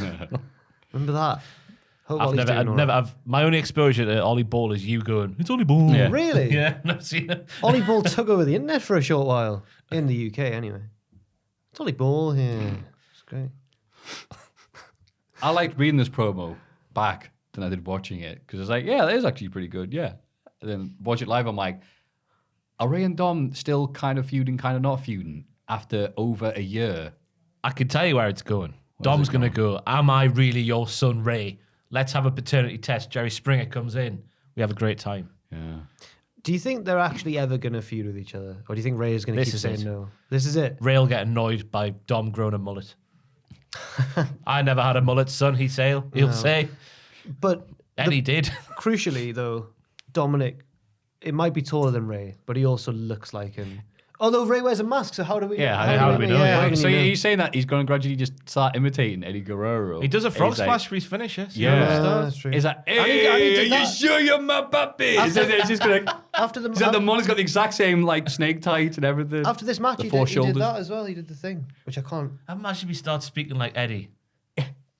Oh no! It's like Ray's like, why are you I'm talking doing like it that? like a lady showing off her. I'm going like, how do you do? You're it? doing the Jimmy How- Del Rey. How do you do it? Cool? You know that. Give him a free shot. Yeah. How do you do that and make it look good? Well, obviously, 3 people know how to do it. There's exercise. Let's ask the protein. juggalos, eh? The juggalos will know. Magnet. Get the Fago. Bianca Belair beats Nikki Ash. I didn't know what else to put. There was nothing else to put. Okay. I thought Bianca Belair's leg was going to fall off when she did that thing in the ropes and she got caught a bit. I was like, oh! But it didn't. So it was pointless me saying that. I was trying to think of something to say. Yeah, you're trying to make it interesting. Appreciate that, Bill. On one of those digital exclusive interviews after the show they put on YouTube, they were like, Nikki, you've lost the last 2 weeks in a row. What's going on? And she was like, I consider it great success. So good for you. Yeah. Good stuff. Chris says, well, I think I'm due a title shot in that case. Now this company works. Yeah. I'd like to apologise to listeners of the podcast because you might be able to hear Merriment. the Brew crew being rowdy and raucous next door through the wall. As soon as you said that, they've gone Yeah. totally It's silent. as if there's a Weird. speaker system in there. Well, they've got an informant on the inside. Tubman's like, can you quiet it down, please, lads? Tubman's itching to get out there. He's the only member of the Brew crew who's not in the Brew crew. We do like the Run DMC, Aerosmith. Yo, turn it down. Start singing together. Dana Brooke and Reggie continue to avoid R-Truth, Tozawa, and Tamina.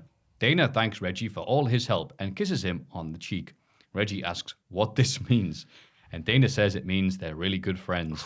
They hug and are interrupted by the chasing pack. We've all been there. Eh? Have we? No, I don't know what else to... Yep. Well, they're going to get together on Valentine's Day or something.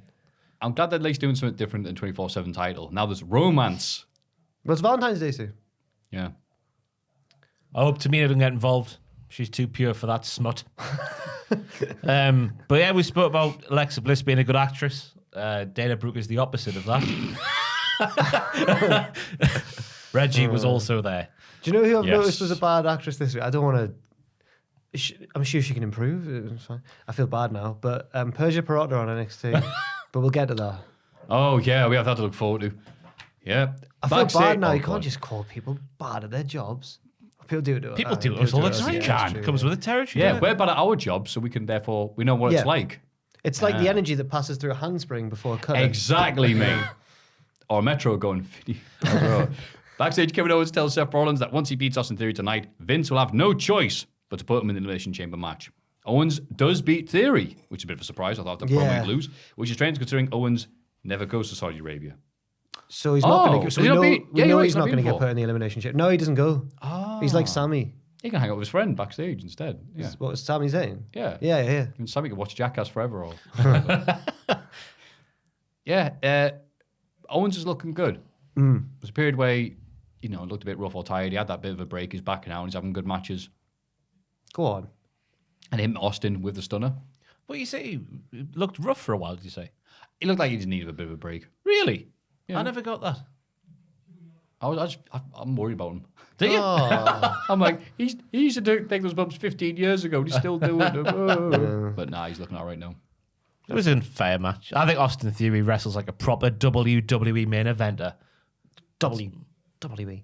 Yeah. Which is strange considering he had an indie career before. He's not a product of the Performance Center, but he wrestles exactly how they'd want him to. How's he kept his name as well while we're here speaking about this man? He's kept his name. Because he's a Triple H dude.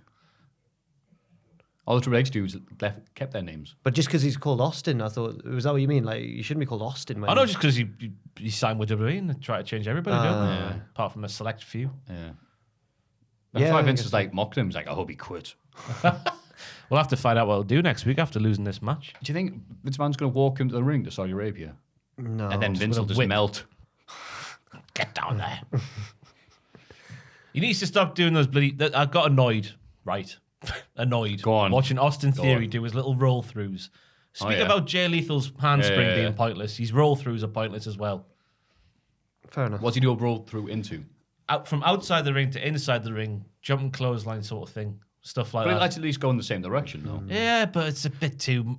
It's not like he's going over the top rope to add momentum. Because it's hard to go like As in there he- and then he rolls- from the floor upwards. So he rolls, he rolls through the rope, he jumps from the floor through the ropes, does a forward roll, and then, okay. Yeah. Let me tell you, someone who used to warm up Gabriel Kidd for WCPW matches. It's really hard to jump up through the middle rope, forward roll on the mat, and then jump up for a clothesline. I could never really master that. Tell you what, the WCPW crew once showed me, just because I don't want to particularly, if anyone doesn't want to be named, I've just characterized them all as the crew. Once showed me a video of Justin Sizem, the savior of British wrestling. What happened to him? Wow, he was a guy who got mocked by a lot of people, but He was He kind had of a right. point, though, he was didn't kind of he? right, yeah. Not the way, Justin Justin. Sizem did nothing wrong. Not the way. Where is he? He's been on a show recently, I'm sure. He's on the poster for a he show. also does I've look seen like recently. stunt work and whatever, so it's not like he's wrestling's his only income. Oh yeah, he's because still- not many people look like him, so you can probably get work doing yeah. a lot of stuff. I hope he's still got his cape. But I once saw a video. No, SYSUM. I love that note to spell his name. SUM. SUM.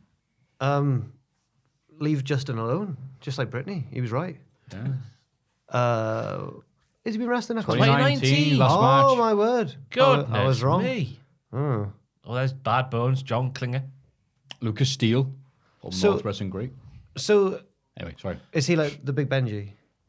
Did I see the name No. of Like Crater? he came out there? with Benji and Crater.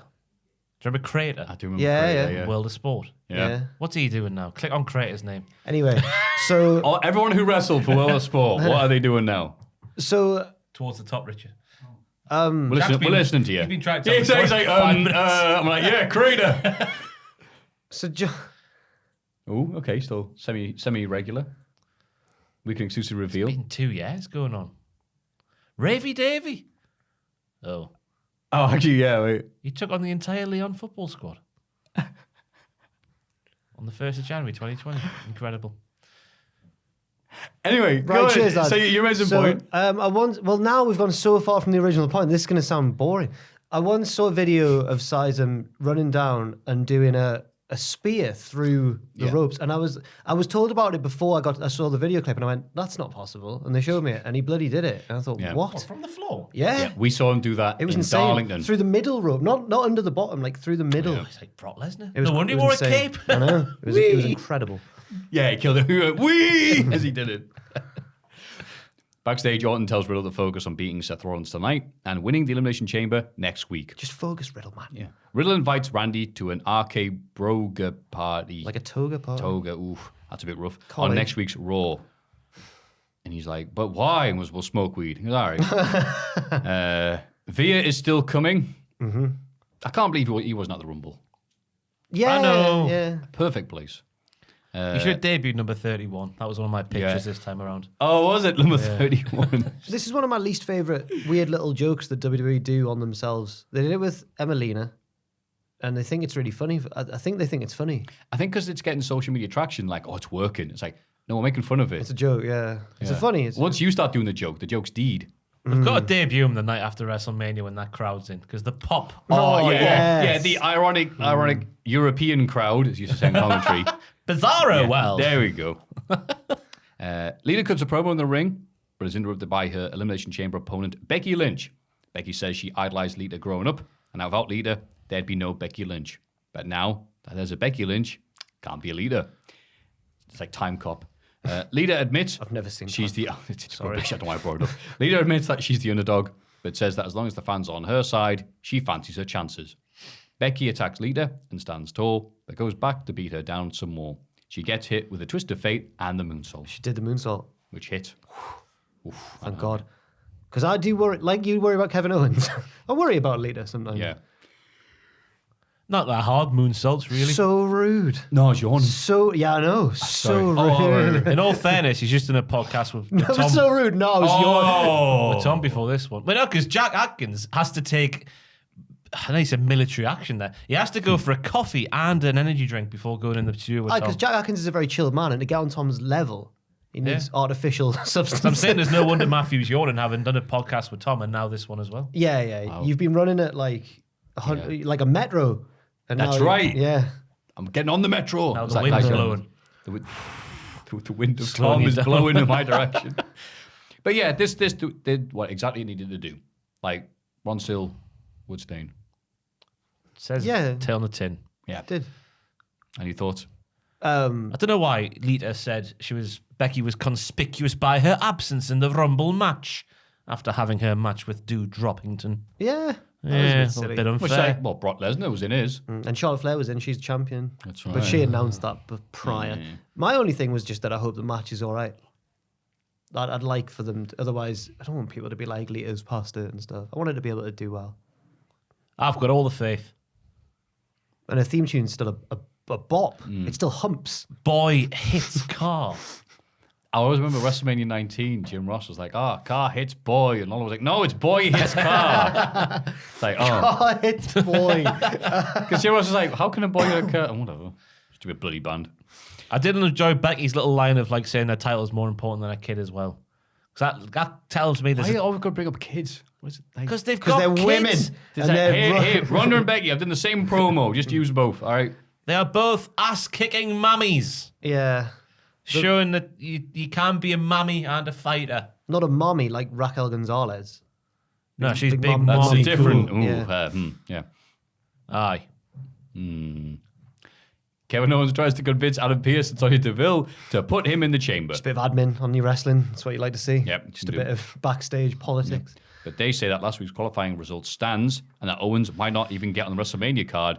Owens begs and pleads, but they ignore him. Why do they Was hate this the Kevin Shane Owens? McMahon bit, do you think? You think that Shane McMahon was going to do this exact bit, but because he hates Kevin, they went, all right, Adam, you No, do they it. were going to set up Shane versus Rollins, weren't they? I think they set up every single match possibility that could happen. Yeah. I think Via versus Shane was going to happen at one point. Oh, imagine seeing Via flatten Shane. Shane's like, you know what, Via? Yeah, I should beat him.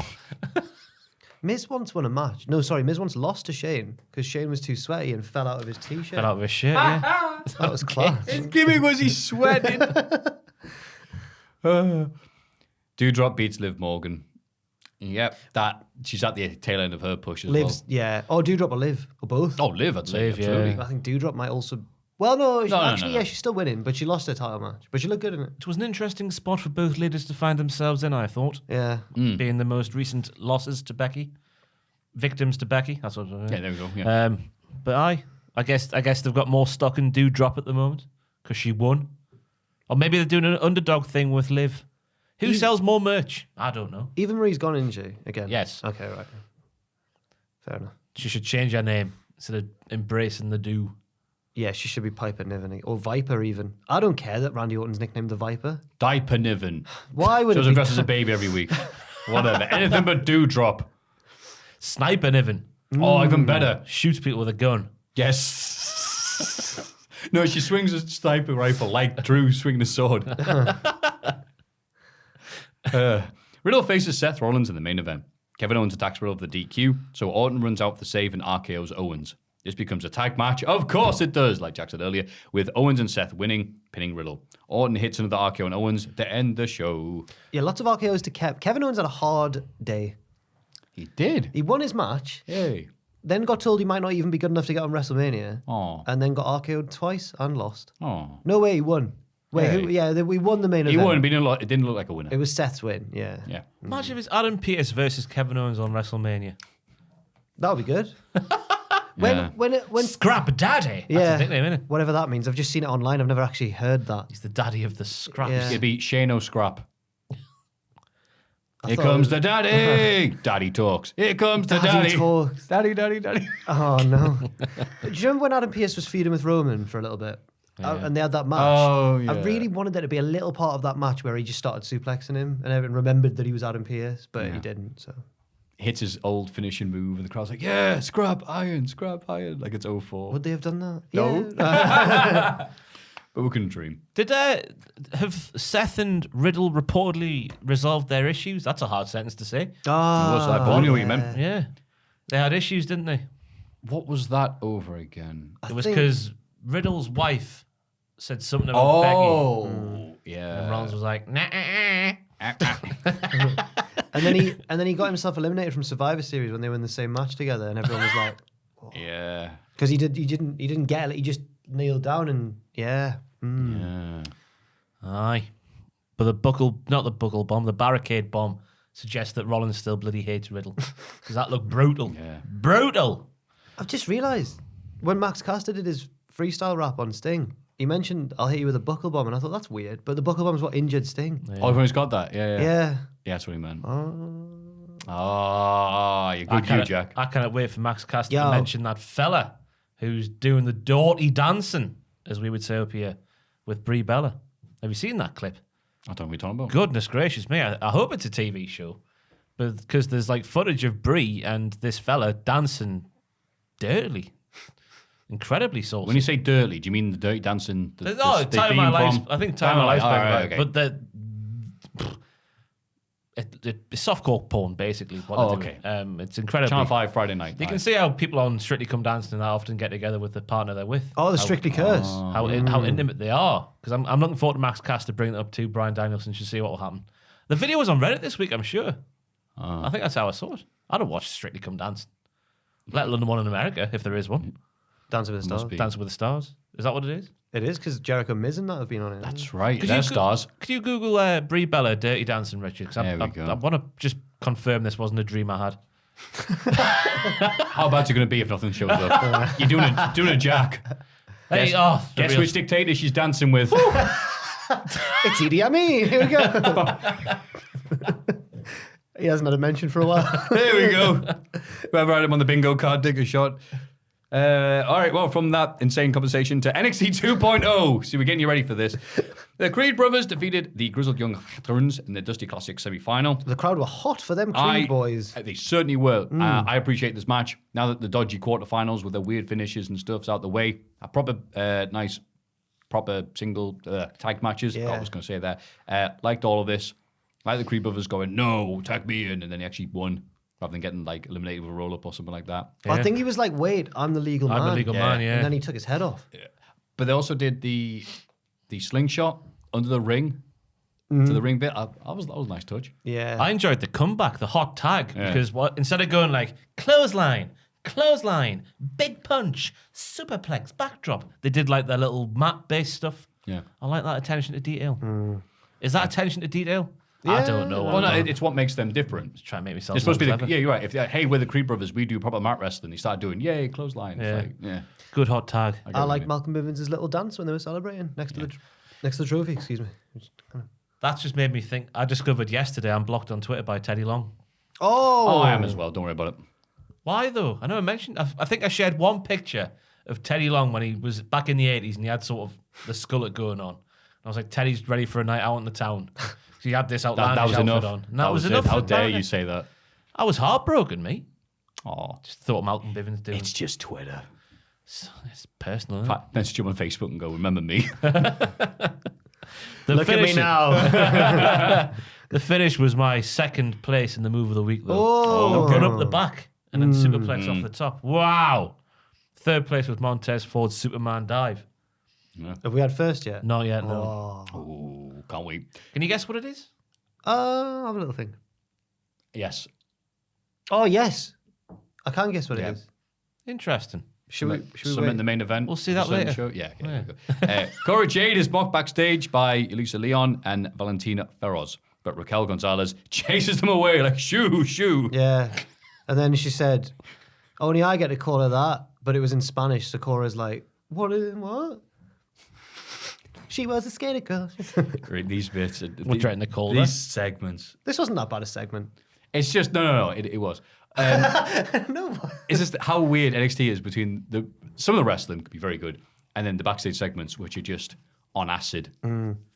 What did I miss last week? Because I didn't see NXT Oh, right, last week. so- Because the last time I was sat here, we had the gym segment where Cora couldn't do the weight and then try to slap Raquel. And now they're in a relationship. Now they're in love. Basically, last week, Cora wants to team with Raquel in the women's Dusty Classic. Yeah.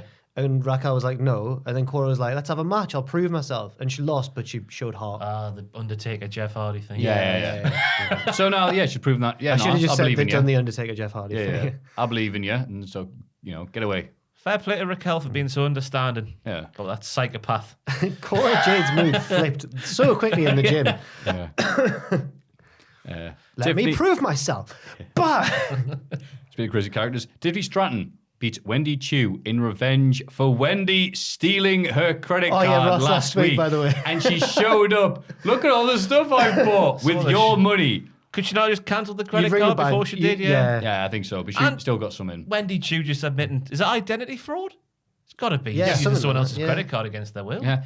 And Terrible. Wendy Chu's the goodie in this feud. yeah. Which is ridiculous. Later, Wendy finds Dakota Kai going Aye, through all her but shopping. if Wendy had given all the presents out like Robin Hood, then she'd have been Yeah. the baby face. It's just, I bought a lot of stuff. Ha ha. Look at all my Look stuff. this It's arse- mine. So the heel had her credit card stolen Yeah. and used against her will. Yep. Then she got a win back clean over the baby face who stole her card and used it against. Yeah. Yeah, and it was only when she broke a nail, which caused it to hulk up. Yeah, that was like the straps coming down.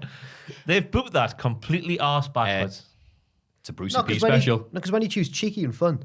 But when she got the credit card from her last week, she stood on the ramp and went like, money, Yeah. money. That wouldn't hold up with us though. No. She If I beat you in a wrestling match now and took your credit card and went down to H&M, Yeah, and you're like, hey lads, I've got Jack's card crowd, give that back. Look at all my jeans that I bought. That's not funny, Ross, that's a crime. Yeah, how was she allowed to leave the building? Cheeky Ross. cheeky me. What I like, That's like me red money. Oh dear. I feel quite sad about that. It's tragic. I guess she's rich, so it's okay to steal from the rich or something. And I did like Tiffany Stratton's little flipping Vader splash. She's good at it. She's very. What an athlete. Like it was like China's, but she'd added a little extra bit. That bit. Like handspring and then the No, back. no. Then she from the Vader bomb. Oh, sorry. Yeah, she did a 360 Vader bomb.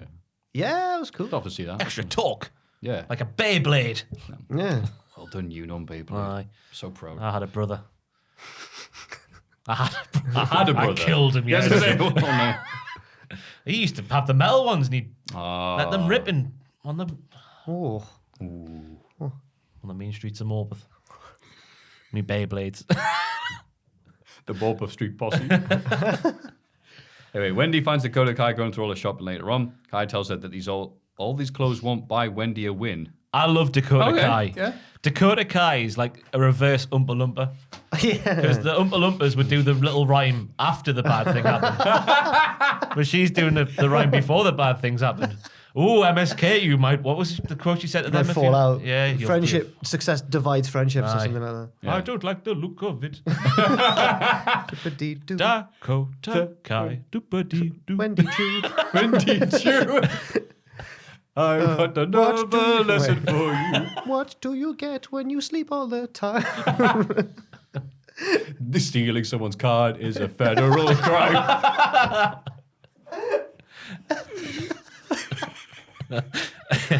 Oh, God.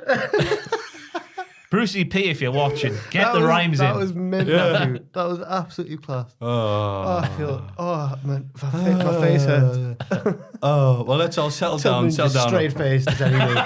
He didn't enjoy that. I've never even seen Willy Wonka. Have you seen Willy Wonka? Oh, yeah. New, old, which one? Both? Both? Favourite one, Richard? Old one. Yes, the Right old answer. one better. But Roald Dahl didn't like the old one. He hated it. Yeah, why? It's class. Well, wasn't Did he? they change a lot of stuff? I've got They the exact changed reasons. they I used to changed know. they changed Veruca Salt's room to the eggs, but it used to be like squirrels or something. I think he just didn't like the tone. Everything was completely different to what he had. And Roald Dahl, though, I love. Obviously, we had a thing. Bit of a controversial figure. Oh, isn't yeah, it? I forgot when Roald Dahl was last Nazi brought up, but Diddler, I've wasn't remembered he? now. He didn't like a certain whatever. Because watch what we say on YouTube. But another thing I liked about them, apart from not that bit, was the fact that The Witches was another film adapted from a book of his that he hated so much that he campaigned in the local cinemas in his area saying, "Don't watch this film. I wrote the book. It's terrible. Go watch anything else." Wow. What was it with Roald Dahl? No, we can't say. I can't say. Yeah, can we move on? Can Richard YouTube's Google it? very sensitive. Next, after this, you're I singing just- Earthbound songs. I'll just type it. I just I'll want show to you. put my mind at rest, you know? No, it's, yeah, don't worry. Draco Anthony said about his loss last week. Drake Watney's a weirdo, right? Because he had Why this is that? he had this match with Pete Dunne in Yeah. the evening, and they said on commentary he turned up to the arena at 5 a.m. just to get his workout in. Oh goodness me! Yep. Yes, he is a bit of a weirdo, and it didn't help him. Maybe the No, lack it of didn't. sleep was an issue for him because Joe Gacy and Harlan show up to give him some advice. He takes on Pete Dunne and loses.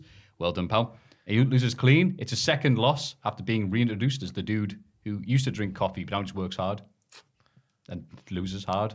Yeah, he loses despite all the grind. He does. Oh, was that the fella in the coffee? From months ago. Oh, I Yeah. remember Yeah. Drake. Potter.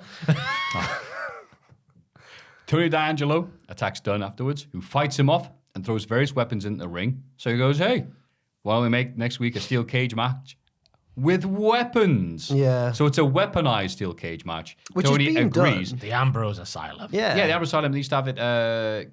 Canyon had it as the Bowery. Yeah, WCW. Anyway, done it, yeah. But it's the way they worded that. A weaponized steel cage. It's like, we're going to use the steel cage to attack people. Yeah, it does. Like, it's going to put on wheels. It's like, Oh, imagine get them. Get those protesters. imagine cage. a cage match where the walls slowly, as they're wrestling. That would be great. I like that. In the future, when technology's better, imagine the stipulations we'd have. If Can't just have wrestling, people like pushing. It's putting enough people on the roster. Obviously, Wendy Chu's busy spending other people's money, but everyone else can just push them. I know in NXT Cage 2.0. You know the mascot for West Bromwich Albion, the boiler with legs. oh yeah. That's what it'll be. Weaponized steel cage. Just be a man in a steel cage out there going, "Ooh, I'll get you." Steel cage football mascot. Have your progress. So we're having the minute of silence for a tragedy. There'll be a steel cage in the side of its head down. That's a good Twitter account. That. That is I a love good so Twitter much. account. Backstage, Zoe Starks reminds Io Shirai that she needs to find a replacement partner for Dusty Classic. She reminded me as well. I'd forgotten about Yeah, the I'd forgotten about storyline. it as Yeah. LA Knight faces Sanga and wins.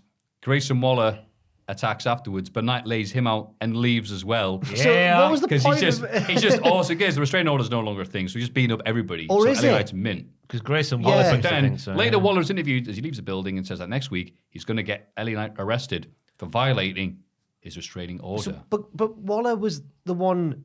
If you've right, say that. Okay, if someone takes out, I don't know why, for a restraining order against me, right, and then I've got a friend who has a restraining order against him. and if I'm not allowed, but then if they run at me, am I in violate? Have I got to run Well, away? no, if you've got like, I don't know, GoPro showing that you're running towards him. have yeah. I got to? It's like, I think it's like when Do you they have a car dictate the incident. and you terms have of my to- life? Am I not? Have I got to run away from them? Yeah, I think they'll allow, all right, if you run at them, you can't do that. It's just supposed to protect you. 'Cause So if Grayson you're running Waller- towards them, you're in violation of that. Grayson Waller got in the ring. Because I broke into his house, and because I'm next to him, he's Well, he did Yeah, it last died. week as well, didn't he? I saw the thing on Twitter where he did another bloody roll through stunner thing, didn't he? Over the barricade to LA Knight, The Rock. over the barricade. Was that last week on NXT? I'm sure it was. Can't Wasn't remember now. it? Sneak attacked him. He did like a. In a sneak attack, he did roll up the barricade. He did like the Rollins, when Rollins in the Shield did the roll up. yeah. Did that, but then rolled through and did a stunner on LA Knight.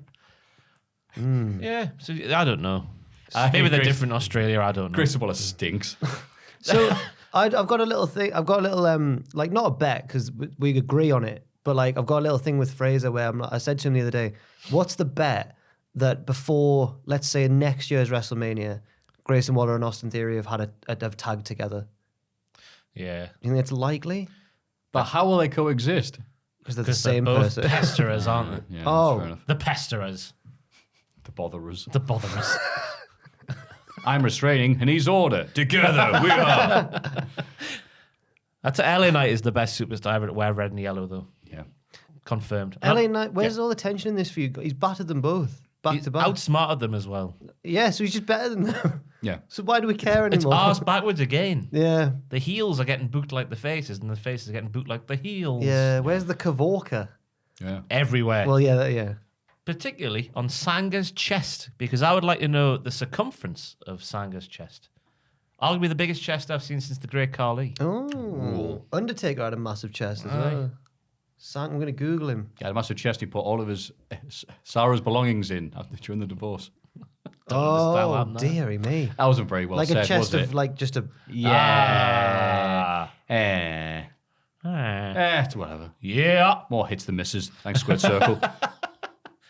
While Jack is looking up there. Well, a Yu-Gi-Oh character came up, so I didn't know what to do. Which character? I said Sanga, and then the autocomplete was Yu-Gi-Oh. Oh, I thought you were looking up Undertaker's chest. Oh, it's a card. Sanga of the Thunder. No, I was looking up Sanga's chest. Ask Ross's brother, he might know. While you're looking up that, Oh, Dole wide- Hudson. Wide chest. Big wide. Dole Hudson cuts a promo backstage on Dante Chen and also wishes Indy Hartwell good luck in chasing the women's tag team titles. Yeah, he's not dull anymore. He's being a sneaky little Peter. If she leaves Dexter for him, It's not real, don't worry. I can't know. I'm into boring white lads. Hey lads, we're in for a chance. Oh, yeah, I know Dexter's but- gimmick is like, silent serial killer type. Doesn't say a single word Yeah. ever. But he's still more entertaining isn't he, than dull. Oh, Dole, I just love the way you just talk with any enunciation in your voice whatsoever. Do you? What Well- do you mean? Oh, there we go. The story at the minute is that Duke Hudson lost the hair versus hair match, and now he's a dreamboat. He's embraced his baldness. Everyone's like, "Whoa, look at him!" Also, as I've mentioned Aiden a lot on this podcast, he had quite a day yesterday. When we were watching NXT, he was like, "He didn't stay bald very long." We were like, "That's how hair works." Then you got tricked by Kurt Angle. His I head was never saying- grew back. I remember the signs when Kurt Angle was still bald 2 months after. So why is Angle still bald? Anyway. What who was dull going after in his promo again? What was he called? Dante Chen. Yeah, Donny Jam. Yeah. Oh man. He was- I nearly fell asleep during the promo. I don't blame you. What's wrong with Dante Chen? Dante Chen's the nicest wrestler going. Yeah. Because he warns you when he's coming. That was such a funny segment. What was his catchphase when he said that? Coming like, Unlike you, I'm going to let you know. Yeah. now I'm on my way. Now he'll come. Here it is. And then he got battered. Honorably. Yes. Later, a jealous Persia Prota asks Indy about What's you. on your T-shirt? Indy, it's a Wild Heart. I thought it was an Alexa Bliss thing. No, don't ruin it. I thought that was like her head is a pumpkin and then hair all around it. No, yeah, they had the smiley face on their first, like don't be happy, worry. Okay. comment. I think that's Is not that right, though, is pasta surrounding it? it? I don't know what it is. Because it's like a modification of an old logo, and it used to be something else. So I don't know. I think Sam's quite a fan. Asking good questions about this, and I I don't think know. Sam's quite a fan of the Wild Hearts. Me being a fake fan You're of the asking Wild good Hearts. questions. Is that past? I own every album they've ever made, and I don't know what it is. Later, Jazz Persia Proda asks Indy about Duke. Indy denies any funny business, but they're interrupted by Gigi Dolan and JC Jane, who pull out an old photo of Indy and Duke hanging out. The two teams brawl and get separated by referees. Was that Indy denies any funny business, but boring business we've had. It looked like they were at a baseball match. I thought So they you were. take Dull Hudson to baseball. Well, I just assumed they were old friends a dull because isn't sport. Duke Australian? Yeah. So I'm guessing they were just trained together or whatever back in, or they knew each other from the Loop back in Australia. Oh dear me, the circuit, the indie The circuit. twist. When they were home. Yeah, on around the the way. twist. Yeah, They the went twist. around the twist. Oh, RIP Home and Away. Oh, I I thought it was was gonna be on, Neighbours. It was not Neighbours. Is it the UK? It's Neighbours, isn't it? I thought it was Neighbours. They're keeping home and away, thank God. Oh, they are keeping home. Oh, it's the best one anyway. Yeah, Where's yeah, yeah. Howard going to go, though? Howard can come and be the mouthpiece for Dull Hudson. Is Howard still on Neighbours? I don't know which one Howard is. It's Is he The the main old one? grey Literally fella. is. Yeah. Remember he had the one with the goatee? Had the brown curly hair. Yeah. Toadfish. Toad? Yeah. He had a weird name, yeah. Toad, yeah, Toad. You had he him and you what's had he gonna Howard. do? Hang out with Batista like one time. I learned recently that the River Boys from Home and Away are based on a real gang in Sydney. I've read about the River Boys, the real ones. Who are like where they're from a certain beach in Sydney, and Yeah. they're like no locals only when you surf these waves. Yeah. So they could be a wrestling stable, but apparently they're actually like scary. Yeah. Dull Hudson. Yeah. River Boy. Imagine him like, Dole, karaoke, home within your heart, don't let me go. Everyone else is bored, Indy Hartwell's going, I'm going to marry that man. If he became a surfer, the tide would stop coming in and out. He would just stay out. Tries to escape. Just keeps on running. I think we're too harsh on Duke Hudson. I don't think we're not, harsh man. enough. Yeah, Okay. no charisma at all. He's starting to get more cheeky. He's worming his way in. He's trying to break this. He stopped playing poker, now he's playing craps. Because there are two potential motives for why he's doing this, right? One, to break up Indy and Dex, probably that one. Two, to make Persia Pirotta jealous, because last week, she was on his Instagram going, fit him, look at him. She did, you might miss that. Yeah, Persia Pirotta. So this week, he's only wished Indy Hartwell good luck, even though Persia's the one who fancies him. This is exactly how my nana used to sound discussing Neighbours and Home and Away with me dad. Right. On the side, Imagine nothing to talk about. And imagine it's amazing this is what we're doing now. Imagine a date between Persia Pirotta and Dull Hudson. Just in the library. Would you lift weights? Oh. Hey, literature's fascinating, don't it? Don't boo education. I like reading this book. It's very exciting. What is it? It's like the dictionary. I've got its cousin, the thesaurus. Wow. A bit too Thesaurus a bit too exciting. It's like Stinsky and Heidenreich. I like how you don't talk. Emote. Me too.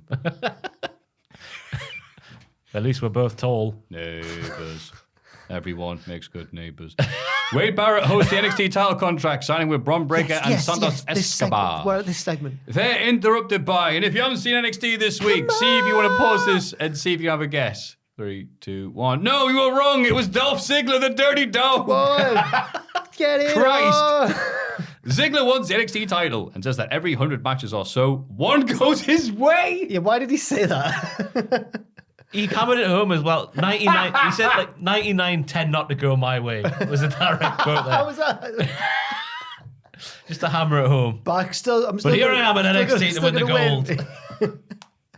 gold. He doesn't need to be better or smarter than Braun. He just needs to be in his head like he is right now. Okay. Ciampa arrives and says he's next in line, but Escobar chimes in and says he'll be the next champion. Ziggler mocks Ciampa for staying in NXT so long, which starts a brawl. Ziggler and Ciampa fight the back while Legado del Fantasma team up to put Braun through the signing table. Yeah, so Escobar sort of remembered he was in the segment after about 10 minutes. Sat there, didn't he? It's like, he's the number one contender. And he's just there like, all right, it's a bit weird. He's like the genie. I'm losing to Ziggler. Breaker's going to stack him and pin him, isn't he? All of them. I hope so. I think it was just a selling point for Vengeance. Valentine's Vengeance Day. It's like, we're not going to have anything on this pay-per-view momentous. It's a Lita's showing up to take on Becky. It's a 2-week affair, isn't it? It's not just a one. Oh, is it? I think it's 2 weeks. So is it? imagine Ciampa versus So it's two Zig- Valentine sure Vengeance it is. Days. Richard, Why we they got a might day Google- then? No, wait, but so this isn't going to be a 4-way. This is going to be I Ciampa think, versus yeah. Ziggler. Yeah. Oh, right. The proverbial dream match we've all been looking forward to. Dolph Ziggler Because versus... Braun Breaker mentioned Dolph Ziggler last week. Oh, we're having a match. Wait, Oh, no, what? maybe it's just one day. That makes more sense. Yeah, Sure, I read thank somewhere God it for was that. 2 weeks. I was looking forward to. If I could choose any combination of these people, it would just be a singles match with Ziggler and Braun because Ziggler's Yeah. class at bumping for big lads. And I want to see that. I want Escobar. Well, there's That's the card. great. We've got the card there. Oh, God, what is it? So we've got Carmelo Hayes versus Cam Guams. yeah. Toxic Attraction versus... Help us out, Richard. The women's tag team titles. Is that Indian? Indian Persia? Persia. Pete Dunne versus Tony D'Angelo in a weaponized steel cage match. Braun Breaker versus Santos Escobar. At the minute, it's that, but it could all change. It could all change. And then the Creed It would be brothers. great if he doesn't get involved. Say, now it's we don't want you, Ziggler. What if this is that 100th match? Yeah, they go back a cage match and go through what his last title match was and go, oh, no. Why? sorry. Why? They can't be Ziggler versus Ciampa. No one's ever wanted that, have they? No. I don't think anyone's Unless thought. those two are good pals behind the scenes and we don't know about it. I'm happy for them. You can Well, go it's- watch Jackass it's- forever it's- like every other good I wrestler. think the reason is because Champ has been like a sneaky friend with Braun Breaker, but he's just waiting to take the title back. So that's why he's involved. I don't know I don't know why him and Ziggler brawled. I don't know why in particular. He's here to show the world. Listen, kid. Oh. I know, it's kid. The 41-year-old said to the 36-year-old. Yep. Or the 30... No, whatever way around. Whatever, he was near enough. Two old men. Two old men, I say. One's 7 years older than me. When we were watching this upstairs yesterday, Jack Atkins went, I'm gutted Ciampa's dyed his beard. And I hadn't noticed, and now I have. Ciampa's dyed the grey out of his beard. He did it a while ago. It sucks. Did he? doesn't it? Oh, Yeah. man. I did like Ziggler's line though. Oh, whatever. You impress the same 100 fans who come out to every NXT show week after week and clap like trained seals. Yep. True, yeah, it's true. And he went, no, that's not true. Some of these are the animated Titantron behind us. And some of these are the chase section. Yes. Some of these are Whatever paid they're to be called. here. What's their official name? I can't Oh, remember. man, he wasn't here this week. I know. That was a big That was a miss. terrible NXT. Yeah. If he was in one segment, it would have been a great NXT. So Ray beats Dakota Kai. Wendy Chu taunts Kai backstage later on. Yeah, she got it back because she lost as well. Another class Jack Atkins line. When Saray walked through the steam and came out the other end, Jack Atkins went, Cilla Black.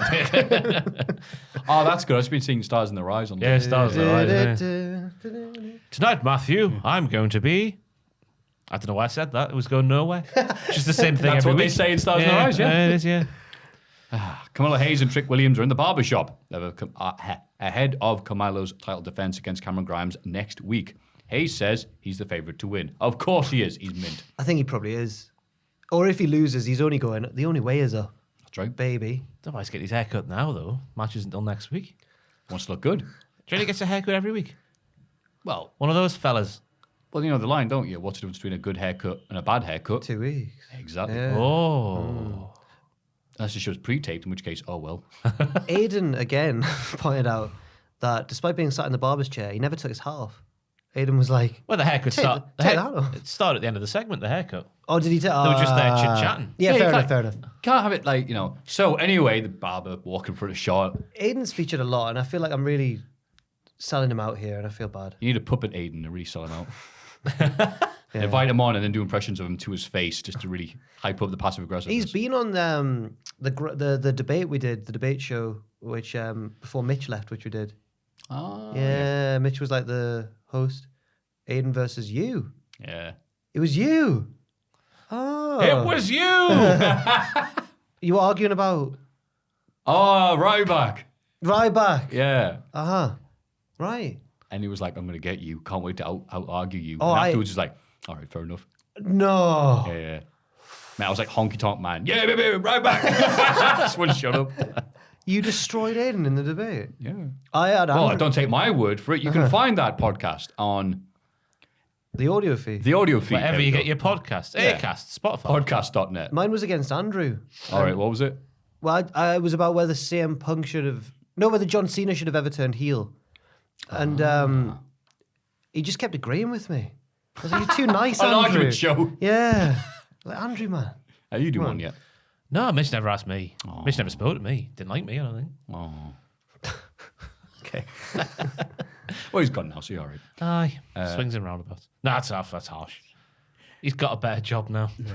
No, we do love him, by the way. This is all Fuck it, joking. what's that? Yeah. Not this past week. He'd be PR nightmare. Oh, God, aye. Yeah. We should have put the cat in the Hall of Fame. Kazuma's cat. Oh, God. Yeah. Oh, yes. Yeah. So I imagine Mitch has had quite a busy week, actually. but Yeah. In a hype video, we learn that Nikita Lyons isn't just a musician, but has sweet nunchuck skills as well. She can wrestle, she can sing. Oh, no! She can do anything. Nikita No. Lyons. What culture pro NXT wrestling? If you She's want Joe some- Hendry. Oh, no. That's Oh, the thing. She gets the microphone, she's doing the old karaoke, and then she's in the thing doing the kickboxing. and that. Nikita Lyons does things better. She's Wrestle. her mum's a groupie. She said that last week. Oh, yeah, Or 2 weeks she said ago. that, right. Yeah. I'm not, it's not me. I'm not Yeah, I know. shaming her But it's mother. like your mum's a groupie. I'm the It's daughter like- of a musician and a beautiful groupie. I was like, what? What the hell? Is that what you said? Was this last week? Oh, yeah. I didn't So, see right, so Ross, last week, Nikki, most of this segment has been us just telling Ross how good NXT was last week. So we introduced the new character, Nikita Lyons. She's like, I grew up in the music business. I've traveled all around America in my dad's van as the daughter of a talented musician and a beautiful groupie. She's like, oh, aye, fair enough. If you want some. And then this week, she's gone, I'm class at fighting and music. She's my least favourite character in this. Imagine if she takes the gimmick though, just starts doing like tailored entrances about her opponents. No, she can't And wears a steal Joe Hendry. gold spot. Hey, if you were to steal a gimmick, I'll make yeah. it Joe Hendry's, yeah. Imagine if she does. Yeah. No. Hendry will flip it. He'll find a way. He always does. I She imagine would. Hendry and Diamond Mine. Ooh. You know, alongside the Creed brothers. Absolutely, mate. Commonwealth. Yeah. He could hit the freak of nature on Walter. Sorry, beg your pardon, Gunther. Yeah. Gunter. Yeah. Am I kidding? It's Walter. And It's not, man. He's dead. And the sooner you accept that, the better. Stop it. Matthew, you have to let it go. Walter died 3 years ago. Is this your Alexa Bliss segment? Hand over the puppet. That's my puppet, Walter. It's a 6-foot puppet. Brooks Jensen. Oh, This is my favorite. This is my God. favorite storyline. Finally, I saw Kane Carter. But that, it says here, goofball. Casey Catanzaro thinks it's a group day out. The girls leave, and Jensen asks Josh Briggs to take Casey to the cinema so they can have some alone time with Caden. It says here, this is a quote, because I'm not saying it. This continues to be my favorite NXT storyline. Yeah, yeah. End quote. It's like home and away. What's going to happen now? The reason that I called her a goofball is because she's an idiot, right? Because how could Casey Catanzaro possibly misconstrue this as a group outing? He says, Casey. There's an obvious joke there, isn't there? Oh, Lockdown. yeah. Group gatherings. Yeah, that's how she could Breaking the possibly. rules. Yeah, okay. But he goes, Casey, right? Do you want to hang out with me on Valentine's Day? And before she can even answer, Catton's, no, wait. You got He Caden says Carter. to Caden. Please, he says you need to say this right. Maybe this is how he got confused. I don't know. Anyway, she was quite rude and jumped in on her tag partner and went, I will all hang out, yeah. Yeah. Also, Josh Straight to hot tag. Briggs hit him a lot. Hit Brooks Jensen a lot in this segment. Ask her out now. You He's like, tit. I can't. Yeah. It's like, what the hell? Someone on Reddit pointed out what a great thing this tag team of JB and BJ are. Because not infecting any other tag teams. The trajectory of their storyline so far. They're a mixed match tag team in the Dusty Classic and got eliminated. And then went down the Sorrows in the bar and met each other. And then became a proper tag team. And then there was another bit. And then there's this bit here where we're at now. And it's apparently a nice story and a good part of NXT 2.0. Oh, someone was being serious. Yeah, I think. I was waiting let me for try and punchline. find it. I like the bit, by the way, while you're doing that. Briggs is wearing his wedding ring, by the way. Is he? Yeah. So he's Someone not. pointed that out to me. Well, then And I wrote it down that's not because I method. care a lot. What's he called? Josh? Briggs. Yeah, for some reason he doesn't have a Twitter. I don't know why. It could be for any reason. Oh no. Oh no. Oh, it's sort. If you want New. come and get some. Okay. 1 month ago, it mustn't have named him in that. I'm looking at Ross. What's the other one called? Brooks? What's the other Brooks Jensen. Is it Jensen or Jensen, I think, Jensen? Jensen. Probably call him BJ. Bobby JB. Cannon's son. That's how I Baby know. Bull. Sort. New. I read this before we came downstairs this afternoon. December the 25th. It doesn't exist. How to fix Von Wagner. Opinion. Why is that? It says Oh, OC. By the way, he was conspicuous by his absence. He was. Oh, yeah. Oh my God, I can't be asked Oh to my read God, that. it's an essay. Why do people do that on Reddit, man? No, hey, Squared Circle, we love them. We're For big the fans. upvotes, for the karma. Hey. Yeah. The Kavorka. The Kavorka, fantastic. What else is this show still on? Good God. Oh, Malik Blade and Andres Enofe, aka the Boner Boys. Man, this Yeah. Oh, right. Oh, yeah, 'cause Ross, of- you missed. What? Oh, yeah. Oh, right. Okay. My God. Yeah. Last week, Mandy Rose fell on Malik Blade. Who wants to ask her out if they win the tournament? Yeah. Which they're going to No, sorry, who was being forced to. Because all the Yeah. wrestlers are like, oh, she's so pretty, but she'll never notice me backstage. All useless. And then Mandy Rose fell on him. And then Idris Enofe was like, let's follow them, cat fight. Because he basically did a Joey Styles. Yeah. And then he had a hard on. I can't. It was like the in-betweeners scene where Simon's got a boner. Or every joke made at me for the past 4 years on this. That's right. We have made that joke about you. Aye. So, yeah, the Boner Boys take on MSK in the Dusty Classic semi-finals. MSK win definitively and have a stare down with Yeah. the Creed brothers. Why So did- that jobber push of Blade and Enofe, winning everyone with their boners, went absolutely nowhere. That was the story of the tournament, wasn't it? Yeah, I thought so. Those the underdogs making it that far and then Mandy getting involved. Then they're just going to be eliminated by MSK. Yep. Yeah. No Thanks for wonder. watching. No wonder Izzy's dad didn't like them. I love us still on that. They're never living that down. Oh my God, that should be GCW's next match. Lindsay versus Liz. Yes. Izzy's done. Yeah, open challenge. That's the next Joey Let's see Janela how they're spring. going. Oh, well. That's the next Joey Janela spring break, should be. Oh, God. Okay, I've gone with that. Toxic Attraction attacked by Indy and Persia as they walk Mandy Rose to the ring for her title defense. Mandy faces Katie Ray in the main event and retains after Gigi and JC return to help out.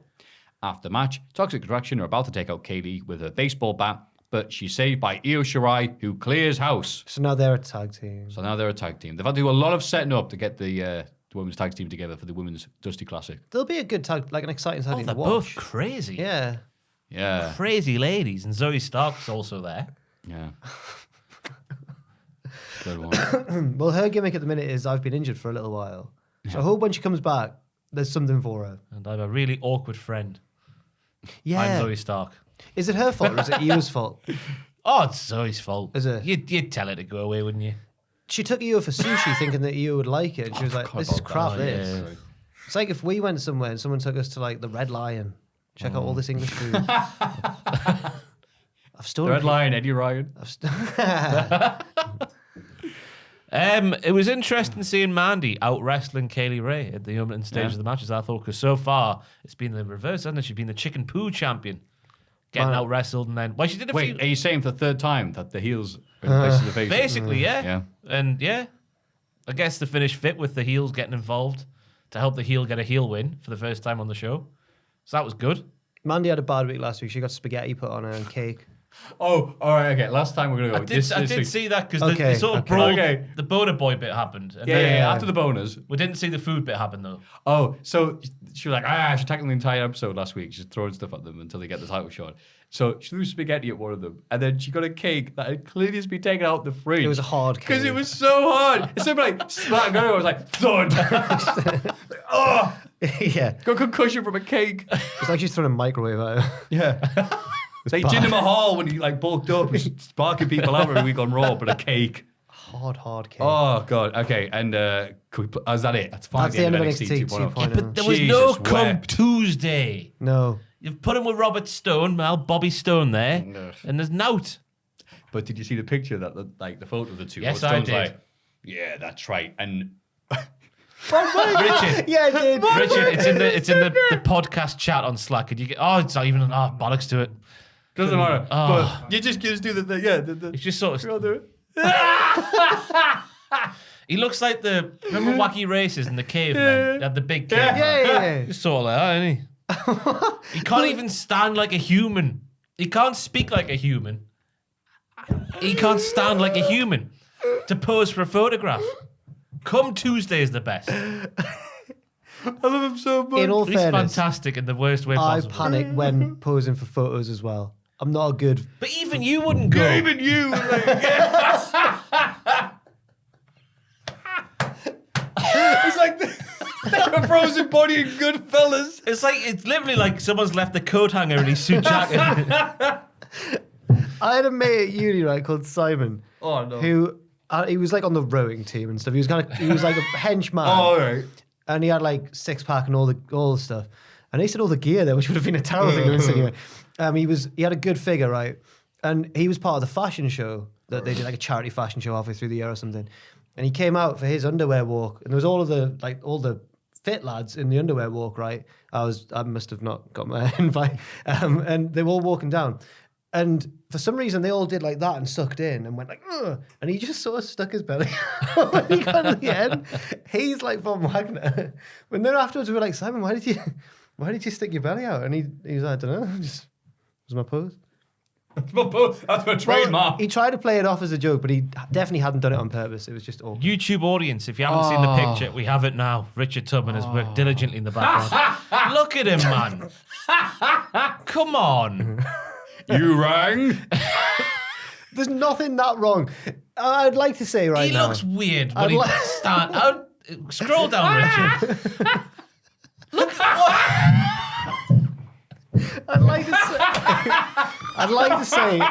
like to say right now, if that was someone else's like heavy or someone else's menacing heater, we wouldn't find it that funny. It's just because we're scrutinizing him. It doesn't look right though, does it? He's just a hard man. He's just a hard man. Like, Mom, I threw up. He doesn't know how to stand. He's just a hard man. Come on. If I was taking that picture, if I was Ollie, I forgot his surname. Sandler? Ollie Sander. Ollie Sandler. Yeah. Ringside perspective. If I was him, I'd be saying, can I take this again, please? Mr. Come Tuesday. I reckon they did that again and I did the exact same pose every time. These arms just keep going there. Oh, God. It's like the Mr. Thompson scene in the Hello, Mr. Thompson. Pose properly. Well, I say come Tuesday and kick your shin. Oh my God, we've still got AEW to do. Bloody hell. yeah. AEW Dynamite. Been here for weeks. Oh, the Pinnacle arrived to welcome MJF. He makes an elaborate entrance to start the show, being carried to the ring on a throne and kissing a lovely lady. I don't know why I put lovely lady. They're all lovely do you remember ladies. when Lashley kept bringing women to the ring with him and we just started calling them lovely ladies? The lovely ladies. Lovely ladies. It's a weird way to kiss his sister, though. Do you know what I think? Jesus Christ. What? That was like a Bobby Heenan thing to say. Will you stop? Why was it his sister? I don't know. All right, okay. MJF. I was checking out his girlfriend in real life. Well, I hope it's the girlfriend, not the sister after that. Christ. Imagine being, I don't know, who works backstage at AEW? Jerry Lynn. Hello there, young lady. Why don't you get on that apron? Neck on with him. Yeah. Very strange. Yeah. I hope she knew him in some way. Sister. Well, she does know now. I thought it was Isla Dawn for a second. 'Cause she- NXT UK superstar. Oh, yeah, she would never. The Forbidden Door, though. She wouldn't, I don't think she would. That's the one everyone's been waiting for. Isla Dawn. Yeah. Isla Dawn. MJF talks about beating CM Punk and claims that he's now better than the best in the world. But he couldn't have done it without the help of a certain big strapping man. That's right. Come Tuesday. Wardlow looks annoyed. He's not even on the bloody show, he says. It was Sean Spears. It was Sean Spears, sorry. MJF is interrupted by CM Punk. He's joined by Darby Allin and his dad, Sting. Punk says he wants a rematch, and MJF says, nah. But Punk says he's actually talking to the man responsible for the Pinnacle's success, Wardlow. Punk wants Wardlow to leave the Pinnacle, but MJF says they're best friends. He challenges Punk to find a tag partner that isn't Sting or his crazy dad and beat FTR tonight. If he does that, he can face MJF anytime, any place. God, I couldn't sleep last night because I didn't take my CBD oil. Oh, no. I works a tree. I missed I that. thought you were forgot doing to- And I was awake while this was going on. And on Twitter, just after the segment happened, he takes to Twitter to CM Punk and goes, "Yo, Samoa Joe, you in the country?" And I was thinking, "Oh, you filthy slag." But it didn't happen. But it's got to happen now. He said it. It's got to Yeah, happen why down did the he line. do that? I hate when wrestlers do this. Bailey tweeted a leg emoji when they were like, "Who wants to be the final woman in the elimination? Or who's going to be the final?" There's a mystery entering the women's elimination. Stacey Keebler, by the sounds of that emoji. Yeah, well, I think Bailey's injured her leg. Oh, that makes sense. I had to get this pointed out to me as well by Tom on the news or someone.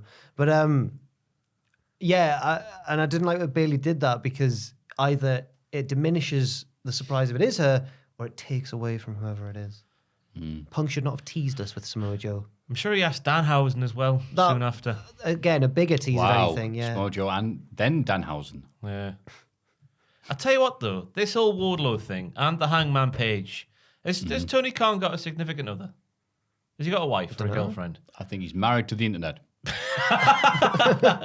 Because his pursuit, if he does have a significant other, must have been sensational and would have to have a multiple episode series made of it. Because how he's drawn out the Hangman win and this Wardlow turn, lovely. What a tease. His pursuit of a lady. Fantastic. I'd love to watch. I'd love to see him just try and break the walls down, so to speak. What am I saying here now? Break the walls down. You know what I mean? His pursuit of a lady. Yeah, no, must I be get you. wonderful, 'cause He's all about the long game. chase rather than the kill. That's what I'm trying to say. The Has he got a girlfriend? Don't know. At him. Yeah, ask him, Tony, have you got a girlfriend? Hi, we're big on Reddit. Can I ask you a question? Yeah, I'm sorry, but there's no way Tony Khan's. Sorry, carry on. Oh! Wait, I'm going to quickly Google this. Well, You can pay for your own meal deal this week, Jack. he doesn't drink properly, right? Me and Fraser noticed this on his episode. Right, no. on his episode of A Shot of Brandy with Brandy Rhodes, right? Right. Yeah. He's got like a frat boy cup in his hand, All right. and he's about to drink from it. And every time he does, either there's a cut, or he stops and talks, Oh, he's doing the flair. and he's like, Yeah. I love this, whatever alcohol we're drinking," and it doesn't tip it enough to drink it. And I'm like, it's a bit odd. It's a bit odd. There's a Reddit thread here. Of course, Tony Khan has a hot girlfriend. He's very handsome and has a great fashion sense. Is this from Tony Khan? No pictures. Maybe he's a young Tony bachelor. Khan, net worth, age, height, weight, biography. This will tell us. He's probably a mad shagger. He's probably getting all the lasses. isn't he? Anthony Rafiq Tony Khan is his full name. Oh yeah, he would be called Anthony, wouldn't he? Yeah, father, mother, siblings. Sean Khan or Shan Khan. Beg me pardon. From Mortal Kombat. Is that a character name? Is it? Shao Kahn. It's also his I'm trying to be funny, but I wasn't. I thought I tried to pop Matthew and it didn't work. net worth $7 billion. No girlfriend though. No Wait a minute, significant is other. You can't be worth $7 billion and not have someone. Is he called Shao? What's the name of the Shao Kahn. Yeah, and then what's Shere Khan? Oh, is that Shere Jungle Khan. Book? Shere Khan's the Jungle tiger Book. from Jungle Jungle Jungle Book. Book, right? Okay, right. But look, it says Who's Shang Tsung? Oh, he's the one who takes the. Your soul is mine. Yeah. apparently he weighs Mowgli. 159 pounds. Oh, he's a week? He's a light fella. 9 pounds of which is Oh, the I see. cocaine in his pocket. Oh, his weight. 5'8". October the 10th. 5'8". Yeah. Oh, I think we. He's a very small man. Well, he's an average man, below height. Ruction's I'm 5'7". Oh, I forgot that. Ruction's on mine and Owen's Twitch stream because Put a big I boots convinced together. him to sign a goalkeeper, and then we signed him, and it turns out he's 1.73 meters, which I don't think's for a keeper. We're in trouble. We're in trouble this season. God. Yeah. This is the amazing red. There's not much there. So his father's Shahid Khan, his mom's Anne, and his mom Anne. I'm starting to feel like I'm going to need a wee soon. Could we carry on with the... Hey, do we? Backstage. Interesting, right? No! The first image you get when you type in Tony Khan girlfriend is a picture with him, Britt Baker, and Ric Flair. Okay. But there is no, it doesn't look like it. Singles, so ladies, fellas, I don't know. And everybody who don't give up. Third Limp Biscuit. Oh, no, that's Brandy. Please, Ross. Okay, so obviously making me look. Backstage, Sting and Darby meet with Andrade. Sting tells him that Darby can speak for himself and that he'll never work for Andrade. Darby says he's concentrating on winning back the TNT title. Andrade vows that Darby will work for him, but says that he won't be the next TNT champion. That'll be Andrade. I'd like Andrade to be the next TNT champion. I like how he thinks that Darby's a child, Yeah. and therefore he wants the child to work for him. Or he works for Sting. Yeah. Sting's just this child labor dude. Wardlow beats the Blade. I got reminded of Starrcade 97 after he wins the title and speaks Spanish. Do you remember? He's in the, everyone's in the ring going. Oh, Sting? Yeah, and he starts going, Mamacita, down the camera after not speaking for like 2 years. Oh, I forgot about that. Because he puts a special like enunciation on what's it, mano, whatever it was. I Yeah. can't speak Spanish. I don't know. So yeah, just remind me of that. It's funny how Oh, mano a mano, right. Sting loves the Spanish language, it would appear. That's probably true. I think you've unearthed something there. Yeah. Yeah. I don't forget that when he won the title and everyone's in the ring celebrating. There's He so looks, much stuff happening at Starrcade 97 that I don't remember that. looks down the camera and says something, and the sentence ends with Mamacita. Ah. This is before China and Eddie. So it couldn't have been a reference to that. When Eddie started an American accent. Yeah. Awesome. Wonderful. Wardlow beats the... Well, Tony Khan's Mama Seat I was looking for. Wardlow beats the Blade after MJF says, hey, you got a match now. Get dressed and stuff. So that's why that little video package there. Sean Spears attacks with a chair afterwards. Yeah, it's the standard. Yeah. I'm glad it wasn't just a powerbomb Symphony, though, because they were wearing thin on me, they were. I'm glad it was a proper match. And the Blade's better than that. Yeah. Well, obviously they said, well, nice, he has another time to prepare, so maybe he would have done the powerbomb sympathy, but he had it. There you go, and I like that. Penta gets a video package saying he's ready to destroy Malachi Black. He's the Undertaker. Mamacita, Mano a Mano, etc., etc. What was he called, Richard, in Lucha Underground? Pentagon Dog. Pentagon Dog. Coming. Digs up a red mask, though. Oh, in the Pentagon thing. Red. Yeah. Oh, Red to go. The colour of love. Which colours have Triple H not trademarked? Brother Love. No. Red, Valentine's Day, soon. All ties in. Pentagon Love. Actually, I like that. No, stop it. Instead of breaking he's teasing to break their arm, this gives a big kiss. It's time for the Inner Circle group meeting. But more importantly, when you go to the toilet in the downstairs office, you have to walk through the kitchen to dry your hands. Yeah. I just tried them on my... Oh, you do the Vic I'd washed them, obviously. Yeah. Anyway. Yeah. Jericho arrives with Hager and Sammy. What an inconvenience. It is inconvenient. But Santana and Ortiz enter separately. They blame Jericho for standing in their way, saying that whenever they come close to winning the tag titles, they have to drop everything and save Jericho's ass instead. True. Go on. Santana Amen. claims that if it wasn't for Ortiz, he'd have dropped Jericho a long time ago. Jericho says Santana reminds him of Eddie Guerrero, getting all fired up. His good friend Eddie Guerrero, he says. But he also says that Santana and Ortiz are projecting their own shortcomings onto Jericho, who's done nothing to help them since he brought them into AEW. Jericho says that maybe... Nothing but he help them, sorry. Jericho says he's done nothing but help them. Yeah, Yeah, nothing but yeah, help yeah. them. Jericho says that maybe he should have rang up a different LAX. And it says, hey, Hager, do you know Homicide Hernandez's number? Instead... Homicide? Homicide and Hernandez, easy for me to say. Santana goes to attack him, but Sammy breaks it up. He says that all this bickering isn't helping his career and leaves after Jericho says, shut up, Sammy. Santana and Ortiz challenge Jericho and Hager to a match next week. Good, LAX. Get rid of them. They're a burden to you. Is that right? Santana was excellent in this, I thought. Yeah. And I liked how it made me laugh when Sammy went, one of my goals is to be the greatest champion ever in the history of wrestling. That's one of his goals. Yeah. Fair enough. And this isn't helping. He left. Yeah. And in bringing it up, I thought the catalyst for this was Jericho saying, no one cares about Eddie Kingston. And they're like, nah, We do, yeah. we care about him. We like him. Oh, they mentioned that they'll go back to the streets and whatnot, don't they? They don't know. He doesn't know the story of those two and Eddie Kingston. I liked how most of what everyone said made sense. Yeah. Everyone had a point. Yeah. Yeah. Yeah. Apart from Jericho Hager, has been- apart from Jericho Hager. stinks. Apart from Hager. Oh, yeah, Hager didn't say anything, did he? No. He could have read a poem or something, for goodness sake. Why haven't they? Hager didn't say anything and he was still wrong. Backstage, Trent Beretta and Rocky Romero are ambushed by the Bucks and Adam Cole. It's sort of an ambush. Sorry, I've said ambush there. Can we, before we move Just on, stood there. before the big reveal, can we talk about how crap the ambush was? The Young Bucks. Yeah, this was a really the quickly Young done Bucks segment. have made an art form out of making people they ambush look stupid. They did it to Orange Cassidy once on the stage when he was just really stupid and didn't realize they were behind him and they just low blowed him or something. Oh, yeah. This one was so funny. It just made Trent Beretta and Rocky Romero look silly. Made them look like rank amateurs. It did, but then Jay White arrives and joins in with no build, no nothing, just, it's Jay White. And then Tony Khan was on Twitter, which is obviously a bad place for him to be a lot of the time, to say, he actually messed up when he said the Forbidden Door will be open. It's not Forbidden Door if Keith Lee's unemployed. Yeah. So he went, I had to quickly get Jay White sorted out for this. Only a few days notice. He says, hey, we find Jay White Sunday, here. wasn't it? You got it sorted out. To do this angle. Because that was Which I'm not sure is something you want to be humbly bragging about, but I don't know. It's like, we've got Jay White in just do a bit thing because I messed up on Twitter. It's like, He's showing why he hasn't got a girlfriend because he's putting us fans first. God's sake. He's going above and beyond for the fans to give him something good. Because that was the original meaning of the Forbidden Door, wasn't it? The New Japan, Kenta, malarkey. now it's anyone gets signed. The Forbidden Door. It's like, what, to Iceland?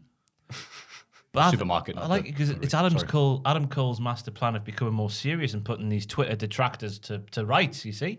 He's passing off the Young Bucks and Brandon to Jay White while he can go to get the title. That's what I'm reading from it. It's Jay White's problem, though. Yeah. Yeah. The Weens. Gone round to your mum's for the weekend. Sorry? Dad can go out and party. Yeah. And by party, I mean play Legend of Zelda on Twitch. And wrestle. Later, the Bucks confront Cole about bringing Jay without telling them. Cole says they all need to trust each other. They may be elite, but when you're Bullet Club, you're Bullet Club for life. Can't wait. No, for, you're not, man. Tama Tonga. Yeah, I was going to say. no. I can't wait for Tama Tonga to turn up if he They'll does. just tweet and go, shut up. Didn't he leave New Japan this week off? His contract's coming up, I think, but he might get re-signed. Who knows? Oh, so it's him, Janela, Avalon, making the new Bullet Club. Oh, The Bullet Club 2000. then when Tama Him Tonga and Jeff Jarrett. launched the Ring of Honor belt, that's so funny. Or the tag And he belt. was right to do it. I like Tama Tonga. I like him as well. Isaiah Cassidy is ready to face his mystery opponent in a qualifier for the Face of the Revolution ladder match. The face of the. The Face of the Revolution ladder match. Sammy Guevara calls it the face of the Revolution. I have no idea why they're still doing those signed things, unless it's for the P&P. But he talks now. So like, now it's back to doing Yeah, that. it's for the P&P, isn't it? Like, we watch it on I flights, we guess. don't see the adverts, Of do course. we? But now it's like, hey, hi, I'm doing this again. And it's misspelled. But never mind that. Face Revolution, whatever. It is Keith Lee.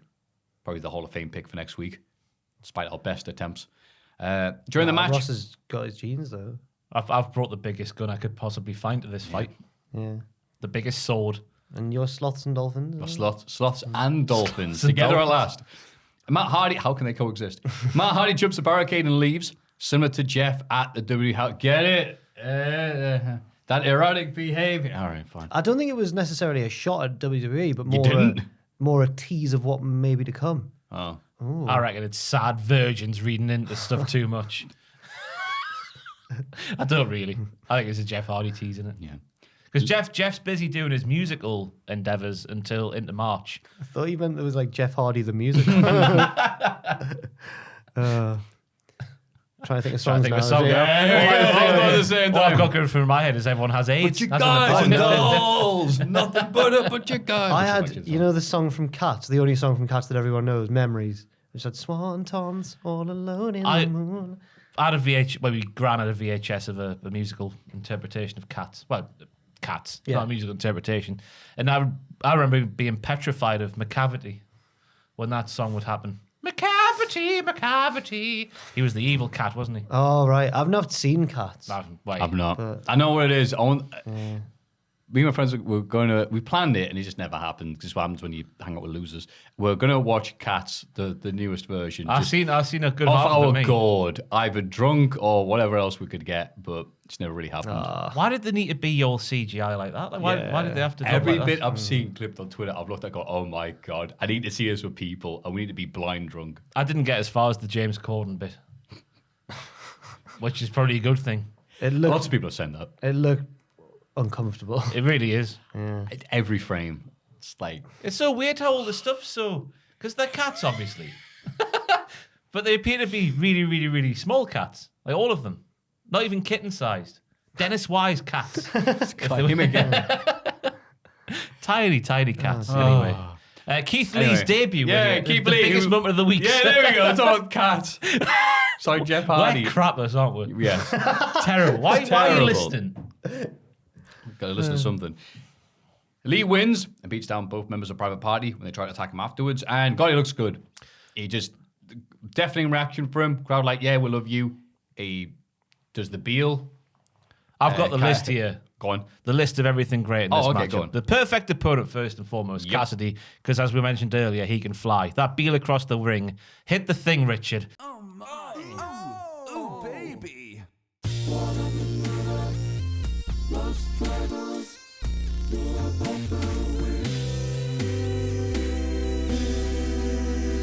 It was my move of the week. Oh, that's not what I was thinking. I think we're both thinking the other thing. Yeah. I just loved the height. I don't know how it happened. Oh, hit the Jessica Biel on that poor lad. Who's Jessica Biel? It's actress. Is it? Oh, Way back in the day. interesting. Jessica Roberts. The leapfrog drop down stuff was fantastic. The over the top rope crossbody was fantastic. The shoulder tackle was fantastic. The catching the fully grown man Mark Quinn over the top rope and powerbombing him onto Cassidy's back was fantastic. It's proper good seeing him looking comfortable, not in his netball skirt and weird singlet thingy. The fact he is that size and shows it off even more so by being naked from the waist up. The Billy Gunn saying naked. That's it. All the wrestlers are naked. That makes everything he does even more impressive, as we all know. It's weird how Vince McMahon just thought he was fat and fired him. And thought he couldn't wrestle. Sent him to, reportedly, sent him to the performance center to do big man class or whatever. Yeah. Why? Yeah. Big men at trains around the ring going, "Rawr." It's just wonderful to see after, because obviously the story of him nearly dying last year. And Yeah. seeing all that, and then obviously getting released, and Mia Yim getting released, and then those two getting married, and him making the big debut, and everyone going wild. Just a nice feel-good story. Mm-hmm. It was a perfect debut. Will he win the There's ladder not many match? of them in modern wrestling. Like, a lot of negativity. It's nice seeing something good happen. Will he win the ladder match? Depends who's in it. Who else is in it? Cody. Don't know yet. Oh. Cody going to sell in the background again. Oh, so good. Yeah, everyone thinking that the free agent was going to be Cody. Shout big they said big ups there. Big ups to Mia Yim, who tried to, I don't think she swerved everybody, but at least it was a very good attempt with the honeymoon picture from a holiday Oh, did you not see this? gone by. I know about the wedding, but I don't think the She swerve. put up a honeymoon. Well, Ross can. Yeah. Wait, it wasn't my discovery. The Twitter people, they found that she put, obviously they got married at the weekend, all those photos went out on social media and whatnot, but then the day after, she put a picture of herself and Keith with a glass, looked like they're on a boat or something, or a balcony on holiday, looked like a honeymoon, but it wasn't, because it was people noticed the difference in the beard of Keith, the hair of Mia, and it was a holiday from yonks ago, but she tried to swerve everybody into thinking Keith is on honeymoon. It was a good attempt. Oh, I get you now.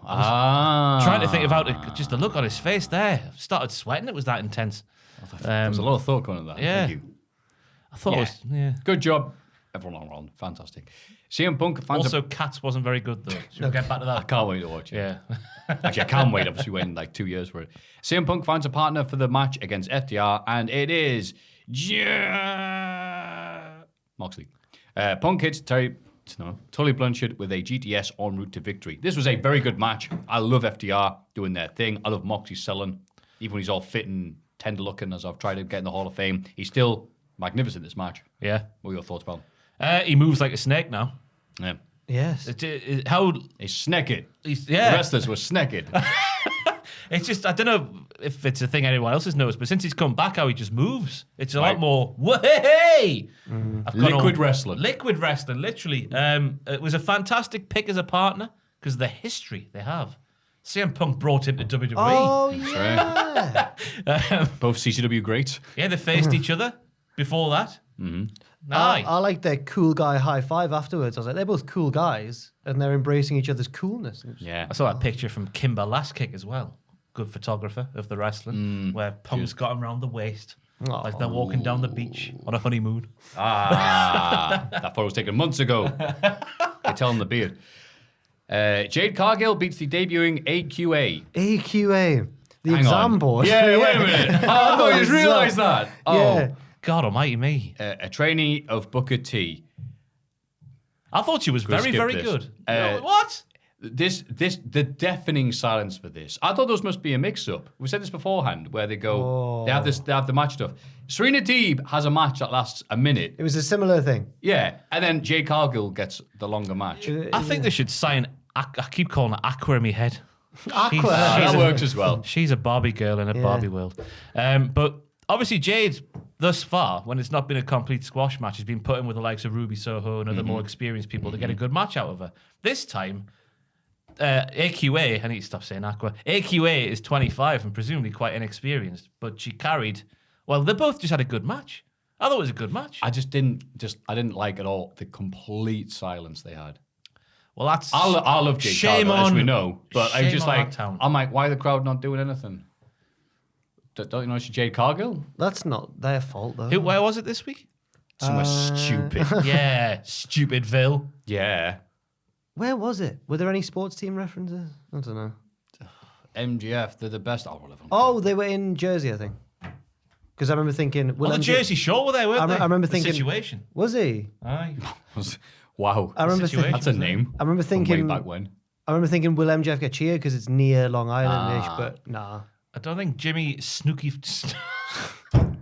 Jimmy Snooky Superfly Snooky. Jimmy Snooky Fly Snoopy, I was going to say for some reason. Snooky. Yeah. She was surprisingly Hey. not all right at Mania Yeah. that time. Lovely cartwheel Yep. into a move where it made sense because of the propulsion. Yep. Not like your Jay Lethals of the world. Yeah. Back to that. He's Yeah, also so named you know what? Like Jay Cargill, the Devik Science was here. There's some little awkward bits, but the match was fine, apart from like one little awkward bit, which obviously everyone jumps on. Hi, how you doing? But still like Jade. Then Serena Deeb announces her 5-minute rookie challenge, faces Katie Arquette, who she beats easily. Was she Quickest Arquette takedown since the Scream trilogy. Thank you, pal. You're welcome. Pointless, wasn't it? A little. I well, guess I'm it's a bit guessing like gonna Kurt be Angle back in the day, wasn't it? Like his open challenge thing. It's gonna be a rolling thing, yeah. Yeah. And then Daniel Puder will come back. Yeah. Take down Serena Deeb. And then here comes Hardcore Holly to chop him. But I felt like they did this just because they go, well, we know you're not getting much time, lasses. So, hey, here's a challenge where it's supposed to be quick. Okay. Yeah. Didn't really do anything for Serena, did it, though? I still like her. I like her as well. It was what it was. You know, also was what it was. The main event. Hangman Page defending the AW title against Lance Archer in a bloody Texas death match. He uses the referee's back to hit the buckshot lariat through a table to win, That's which what I me thought- and Jack were both convinced that was going to be your move of the week this week. No, it wasn't. Oh. It certainly wasn't. You're right. What it could have been, though, was that bloody... What's Archer's finisher called?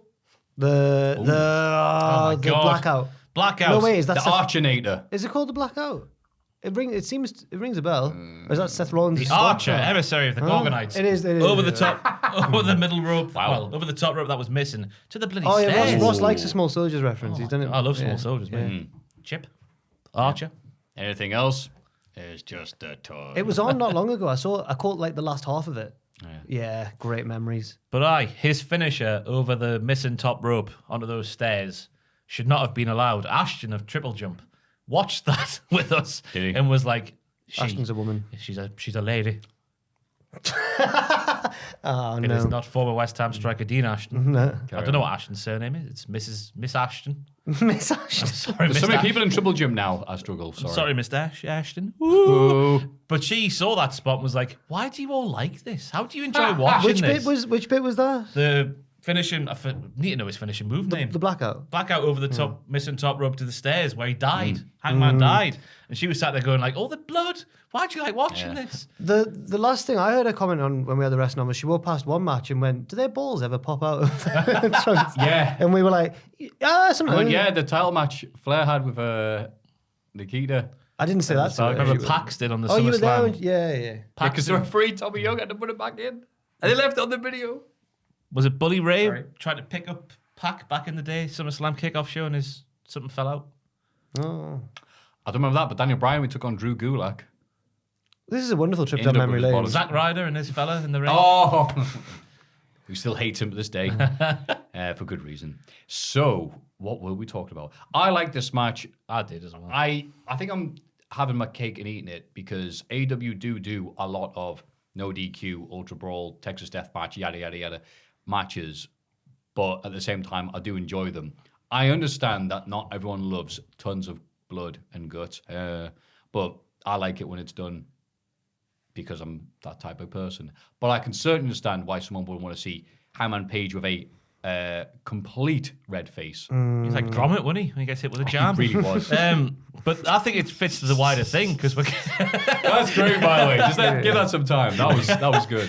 it fits the bigger narrative of making Hangman a credible champion for me because he's taken on Bryan Danielson in a proper wrestling match. Yep. He's survived that one and came out looking good. And now he's got the big bastard Lance Archer from Texas in a Texas death match. Is he from Texas? Yeah. He lives in Texas. He is. Because it's a Texas Death Match. I Yeah, assume so. and he's He always has he beat Moxley in a Texas Death Yeah. match to win the Through the table, IWGP yeah. US belt. Yeah. He's taken on him in in his match, so to speak, a Texas death match, and he survived that one while, the skin of his teeth, he's still alive. It's building him up as a credible champion. Tom was furious last week at Page's lack of credibility. Tom is wrong. Oh, Yeah, I agree. I think week on week, he's becoming more and more of a credible me champion. just stirring the pot. Well, Tom said. Yeah. No, but it wasn't just Tom saying this. Tom No, was no, echoing no, the yeah, thoughts yeah, of yeah. people saying, well, Hangman Page is just nowhere near as good. And you're like, hang on, chill. Yeah. He's beaten Bryan Danielson in wrestling. Twice. now- once. And now lands in death things. Yeah. So good at him. What's next? Yeah. Or Adam Cole, baby, Yeah. who showed up with somehow able to pick up the giant AW title. He's not that small. And it's like me and you. It's like Andrew trying And to then pick up. like Paige was bleeding, so he had to like move out the way of the droplets. He is good at bleeding, though, isn't he? Yeah. He really is a little bleeder. Yeah. He did tweet out, "Can I stop bleeding every month now?" I guess that Hangman will win the match with Cole. Oh, who knows? I think he will. I think it'll be a weird thing where they're like, They're he both won't win the getting first time, but then he'll be like, "Hey, I've got my guys," and then your book's like, "What do you mean your guys?" And it's like, "They're our guys." Like, ha ha, that's what I wanted you to think. And I think you'll Get lose the to reveal. MJF eventually, not Adam Cole.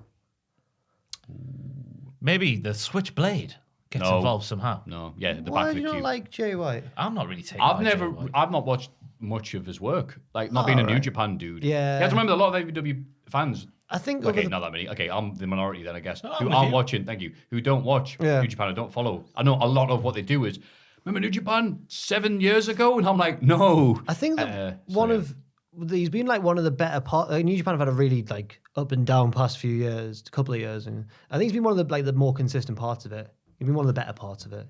All I've seen of him I'm sure is, he'd be is glad to hear just that. good wrestling, but like, who's not a good wrestler these Well, days? that is true. That is true. Richard Tubman. He cuts a good heel promo. Is he not a good wrestler? Sell the Switchblade to me, Richard. I think he's one of like maybe the second best heel in the world. Second best heel in the world. Behind MJF. Whoa! Behind MJF. Wow! Why is you that, heard it. Richard? You may not have heard that. He said he's the second best heel in the world. He Behind wrestles- Richard Tubb. No, But he wrestles like a New Japan heel. Wrestles like a New really well Japan heel. Because like he's perfect like counter for everything like a New Japan style. yeah, he's not He's flashy, a great but he can be if he wants to be. Oh, he's like Edge, is he? Um, What match am I thinking of where Edge had a reversal for Undertaker? Had a Yeah. reversal for every Undertaker move, didn't Yeah, he? he just counters people all the time. yeah. So Hangman will debut a new move to beat him if he faces him. Yeah, his new I don't move know would be where I'm kick going him in with the that dick. Aye. Yeah. Interesting things ahead. We're for going He's, for AEW a he's Dynamite. kind of podcast flashy, but today. he's, We certainly bloody well are. AW Dynamite, what a week of wrestling. Go away. Let's have a rummage in our mail bags. Let's have a little look in the mailbag. Number one. sorry. Hi, folks. Hope you're all doing toggle well. on my. It was, okay? yeah, it's fine. There you'd be Jack's making got noise. actual joggers on. Yeah, yeah. Has he? Going to the gymnasium after this. Oh, I'm sorry to hear that. I'm sure Ross can sort you out some better ones. I've been enjoying the move to answer bigger wrestling questions in the mailbag and have something for you to discuss. Ooh. I've been enjoying the move to answer. Oh, right. I thought I'd misread it. He was having a move. He's listening to us as he's moving his stuff in his house. Anyway, moving on. How much do you think spoilers of debuts and returns impacts your enjoyment of shows? Oh, topical. This seems relevant at the moment following the very underwhelming Rumble, where the biggest return of the show, Ronda, not Shane, was spoiled in advance. No, Shane's was spoiled when he appeared. As we saw from the tier list, wasn't all expected prior to the story breaking. Something SRS, Sean Rossap, has been having lengthy discussions about all week. How would Edge's return have been had we known it was happening in advance? Spoilers can go both ways, though. Imagine Punk returned on a show that hardly anyone watches with the crowd not buzzing in enthusiasm, and you found out it happened the next morning on Twitter. Knowing that he was 99% certain to appear made it what it was. I agree with that. Sorry I've gone on a bit there. That's not a problem. Love the pod, and the chemistry you guys have built up since the first episode is the best. Yeah, we actually know each other's names now. And that was from Graham, not that one, or Jack's dad. Thank you, Graham, that one. I think that's a good question. I completely agree with what he said because I like knowing as little as possible for shows. It does suck that, yeah, we all know about Ronda was happening. It became news, and it's like, oh, let's wait for Ronda. Oh, there she is. Compared to, yeah, Edge's return. What I remember is Cena. Money in the Appearing. Bank last year. No, 2008 Royal Rumble. no. Oh, that actually, no, that's another. I didn't even thought about that, but that was an amazing moment that we all remember because no one knew it was Saw the happening. blue, yeah. The even one I remember was when he came out and says, well, I've beaten everybody in this after WrestleMania 29. And then the crowd started chanting, we want Lesnar. I'm like, what? Lesnar? He hasn't been mentioned then, dun, dun. And he's like, oh, Brock Lesnar appeared. And I went, how the bloody crowd know? I'm like, I'd appreciate that a lot more without them bloody idiots chanting Yeah. it. And it turned out that WWE had tweeted it. Brock Lesnar makes his shocking return before it happened for some reason. So people thought, oh, he's going to show up in the segment then. So I think Graham's answered his own. He got it right, basically. I he think really it has. depends on Graham said, hi guys, can you agree with me? He's got a good point, though. He does It's have a something good I've never point. really thought about, so he's raised a good point. I think it depends on the situation. You know what I find Situation. interesting? Obviously, because assume this was obviously submitted before the whole Keith Lee thing started, and who's the mystery man going to be, and all this stuff. I think it's very interesting how more leaks come from Doree's side of the stuff than AEW. There's a lot more true surprises when it comes to AEW in terms of your Meltzers and your Sean Ross. And I'm not going to say that in the pocket of Tony Khan or anything, but I find it all very interesting how AEW managed to keep their surprises more so than Doree do. Yeah. Yeah. And I think it I think does. Sean Ross Sapp got accused of that and then tweeted something like refuting it, but I didn't quite get what his point was. He's like Goldberg on the... No, sorry. That's a bad reference nowadays. He's like old Goldberg But I do find on Twitter. I do find it interesting that they do manage to keep their surprises more surprises. Yeah. And it does have a massive effect. Because obviously, if we knew for certain it was Keith last night, there would be no excitement.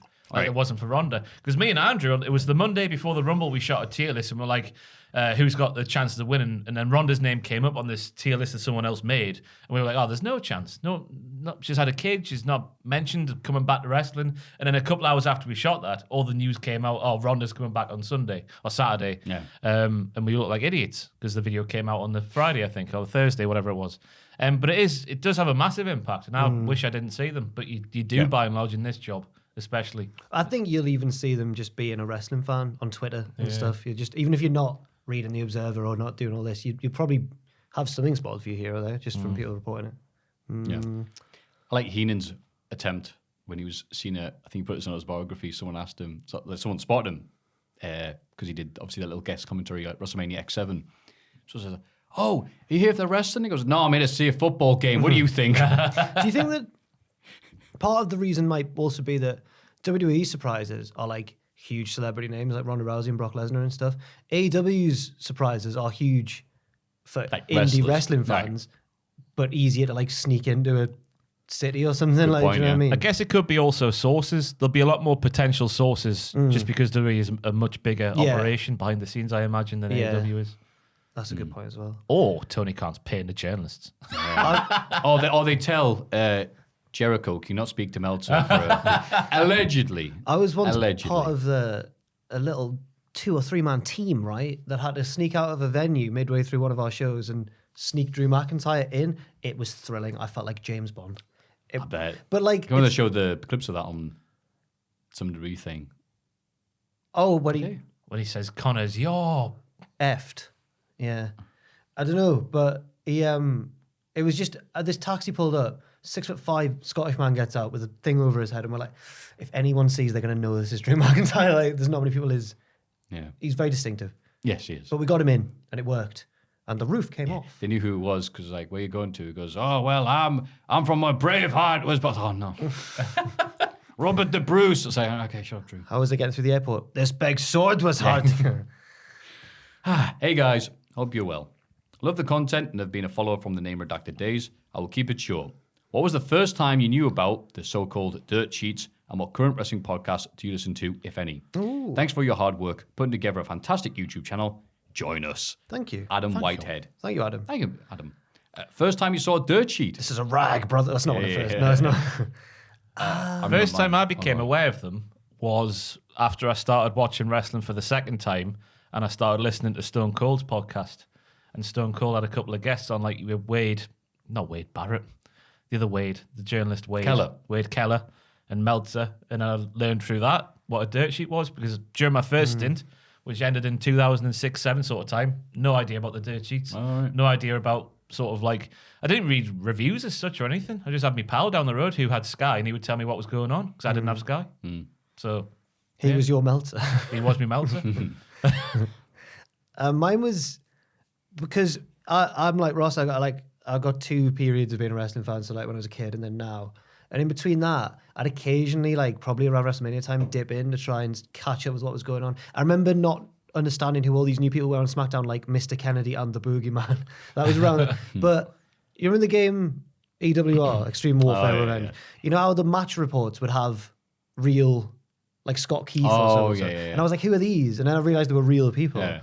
So through that, I think I found like Form 1 Mania and stuff. I know it's not really a dirt sheet, it's more of a review site. Right. Could it count it? I don't know. No, it has the But news then as well. So. I'm sure that also when I was getting back into wrestling, I would have seen the name Meltzer mentioned a lot and then thought, who's that? And then, yeah. It's probably just like a slow progression. I can't remember the first time though. Yeah. That's what podcasts we listen to as well. Yeah. I don't listen to wrestling. I don't consume wrestling content because it's my job. I was going to say, go on. I'm a slag for Conrad, me. Oh, God, I was going to say, I don't. Yeah, I listen to all the Conrad stuff. Of course I do. On a Friday night, I go to sleep to the sounds of him and Bruce, even though it's a load of bollocks now. I love the Kurt Angle one. I love the Jeff Do you listen Jarrett to the Angle one? I listen to the Angle one, yeah. It started off rough, but he's getting better and better as the weeks go on, I think, Kurt Angle. Jeff Jarrett one's a pleasure to listen to all the time. He's just a nice man. Jarrett's my favourite. Jim Ross is a sassy old bitch. Fantastic. And I don't... Renee? Bischoff. Never listen to Renee's. I'll, if there's a big guest on one of Austin's, I'll listen or watch. I preferred it when it was off the I network. watched the but- Becky one last night, me. Oh, yeah? Quite interesting. OSW review, if that counts. I guess say it so. does. Oh, yeah, OSW Counts review. on Squared Circle. Yeah. The only website that matters. Yeah. So OSW review. Oh, see clips of Deadlock. They're doing See, their I've never things when they're consumed recapping. I like Deadlock as well, actually. Yeah, Yeah. yeah. I lied Like when I that said I banner. didn't consume. Yeah. I see a lot of people saying how good Deadlock is. Though. So, They're yeah. funny. It's the thingies from the funny lads. What are they called, man? They've been around for years and Captain years and Deck. years. New Legacy? No, New Legacy. Yeah. Is it John Boy? Is that his name? John That's Blood. someone who Yeah. people like, when asked who should get straight to hell, people say, is it John Blood? Yeah. John Blood, sorry, he's John funny, Blood, yeah. not John Boy. He's a John Boy. sports YouTuber. Yeah. But yeah, them Yeah. Deadlock OSW are like top for me. I wouldn't cast Absolutely. them as a podcast though, because it's Yocho, isn't it? That's how I consume Old it. school anyway. No, but wrestling I review. most of the time just listen to the audio version of it. Oh, do you? And then you go, yeah, I do you, need the do you like picture. that animation? I'm like, oh, yeah, it was great. I'm like, oh, sorry. I think the thing that first drew me into them because I listened to them before, like, I started working in wrestling. Like, probably a big reason I got back into wrestling. And you, I've said this before. Bless you, pal. That's all right. I'm sorry about that. But the video format drew me in, so I don't know if I'd count them either. Yeah. My first dirt sheet was asking My first dirt sheet. my first. Asked my dad, can you pick up a copy of World of Wrestling's Wow magazine, not knowing it had gone out of business. So my dad just went, oh, whatever. Got something with Mick Foley on the front. It was Power Slam. Look at it going, the hell is this? This thing I could have made at my school. Like, cause yeah, it was, World of Wrestling had a lovely budget. Right. Looked lovely and fantastic and, big budget. Power Slam was literally like the dirt sheet, what Meltzer Observer thing that happened to be sold at W. Smith's, which is amazing. It's like, what's this? It was reading like, Road Dogg has been released due to substance problems. Also, Mini's been released. I went, what? Oh wish my I was- God, I showed all my friends. Have you seen this? I know all the news. That's where they've gone. Make When I Foley was- light to the fans. So that was my introduction. And yeah, my tier list currently for the Conrad podcast for 2022. Jeff Jarrett, way up Is he that there. really good? Oh my I've God, not given he's it a so shot. eloquent. He's so like he'll go, yeah, I made a mistake there, or everything else. Like remembers a lot. He's at a really good period of his life right now because he's obviously had negative parts. If you're talking about WF 95, he's crappy around WCW, or just like USWA getting started. He's getting better He's so good. At the, I don't want to say the art of podcasting, but at the start he would be like, he'd say like, so Conor would be like, oh, tell me about your first world title run TNA or something like that. But he'd go on and tell you about Karen's tea, and then tell you about his grandma who passed away 25 years ago. And then he'd get back to the story, but now he's getting straight down the. Yeah. I'll need to give it a listen. Eric Bischoff's, it used to be good, but he just takes forever to just talk about stuff, and it's usually he just says the same things over. It's like pre-planned responses. Like I think that would be an economical matter. I'm annoyed that Cornette became like a parody of himself because I enjoyed listening to his stuff. Dude, before Cornette, like AEW started, and he just went off because he Yeah. got more hits ranting about Kenny Omega than he did talk about SMW or NWA 990 or whatever. Oh, I love that period. I know. Cornette, but I remember it's just- I remember yeah. once watching him. You had to sing it up yourself, so you had to go on the network. Oh, yeah. But when he does the whole like find it on the net, and then you've got him watching. It might have been Austin and Brett or Austin and Rock Yeah, at one of the WrestleMania Austin matches, and The stuff that he notices, you're like, oh God, I never even noticed that. Is that- like when he. But it's but now obviously he's hard to listen to. Yeah. Very. But he did that with Vader versus Shawn Michaels, and Oh, he's the one even with there Michaels. talking about, because I'd seen that match and I really enjoyed that match. But then points he out the went, things that- he pointed out everything Michaels was doing. It bury wasn't him. that Vader having any time. Yeah. Like Vader's trying to like, oh, I'm not good, and Michaels like, nah, I'm gonna ride There's you. the And bit he's when like, Michaels like sneaks up behind Cornette and scares him or something, and Cornette's like, he didn't need to do that. He doesn't need to be. He's meant to be getting beaten up right now. And Yeah. It is a shame he has the opinions he has and stuff Yeah. like, because he is the best historian when it comes to professional wrestling. As far as Yeah, I'm in concerned. terms of how eloquent Yeah. he can be, because he can be, he's raging about, whatever. It's like, Yeah. it can be very entertaining to listen to. And he used to be so informative. Now it's just like, well, I can do this. just and, has that gets this amount of He's hits. become Oh, very, oh. he's just sort of sensationalizing everything. He knows what he's doing. I know. Yeah. Anyway, moving on. Hi, lads. At the reactions video from the Royal Rumble, Andrew agreed to start growing his beard out, which made me genuinely excited. He wants to. I'm sure he's going to look like Brock Lesnar by the time WrestleMania comes around. Get the top knot. I'm also trying to achieve a nice full beard, but I'm having difficulties as my beard growth mainly occurs around my jawline and not so much the cheeks, front chin, and my mustachio. So he's just got there. Yeah.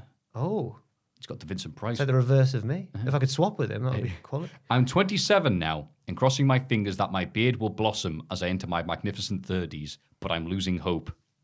Considering how Ross, Matthew, and Tom all have got themselves glorious facial hair, and Jack is also a nice guy. I thought I would ask you guys for some I mean, advice. just look now. This week's the perfect example. Yeah. This is like a week or so. Like, it's bad. on growing a beard. Have you used any products you found helpful, or any other helpful tips? Also, who has the best beard in wrestling? Ooh, keep up the great work from Jürgen Norway, as in Jürgen Klopp. Jürgen. Yeah. Jürgen as in Jürgen. Fantastic. It says from Jürgen Norway, not a name. No, it might be from Jürgen in Norway. From you. Right. Jürgen's not. Right. I thought it was Maybe. a I'm place. guessing. Yeah, I'm guessing Jürgen's. Thanks, Klopp. I'm sorry to say this. I'd be one of these people that could just grow hair really easily. My facial hair. I was that lad who had a beard when I was 14. And that's why I was able to buy booze from the corner shops. Hello, I'm 18. So hirsute. Yeah, it's something that families always have. We've got heights, not something we've conquered very well.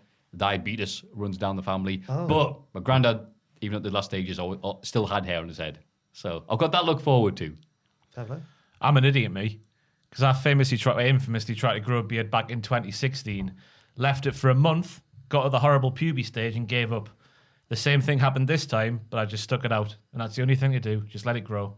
And then after about 2 months, go to your barbers, because there's nothing more painful. I don't know if Richard agrees with this, because Richard has the best beard of Cultaholic, I would say. I'd when he say lets so, it yeah. grow. Yeah. When you see people who do the neckline too high, does it pain you when you see it? There's a lot of wrestlers who do it. The neckline goes too high. So go to your barbers after about 2 months and then get them to cut the neckline in for you. Yeah.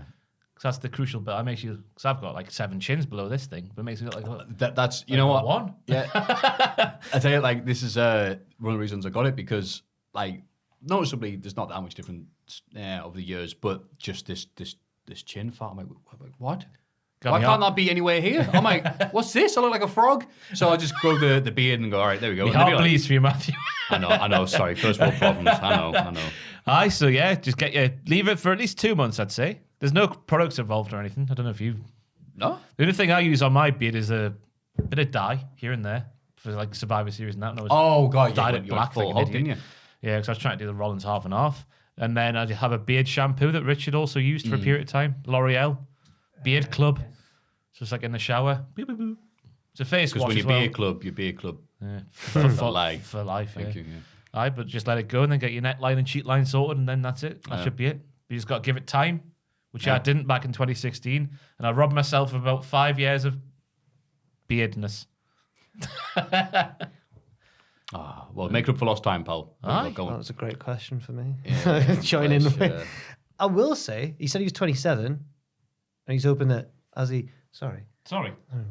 So he was hoping that it might. I think I find myself having to shave more regularly. I know it's crap and just scruff, but I do. It does come back quicker now than it did a few years ago. And also, I've probably got like 10 chest hairs now, and I used to have about 3. So Awesome, mate. I know, yeah. It's full steam ahead. See, I've only got 10 chest hairs. I've got no hair on my back, 10 chest hairs, bugger all. Don't want hair on my back though. Yeah, you don't want hairy back. No, I've got none of Look how pale I am. I can't see him. Blending into the wall. Tell you, he's Got got like tell you, he's got a bit of a hairy chest. Owen Mawson. No, he hasn't. No, a little bit. Oi! Owen can grow. Owen can grow a bit of a beard. Come as here well. and get naked. All right. So, what was your thing I was asking? Best beards Who has in the wrestling. best beard in wrestling? Ricky Yan.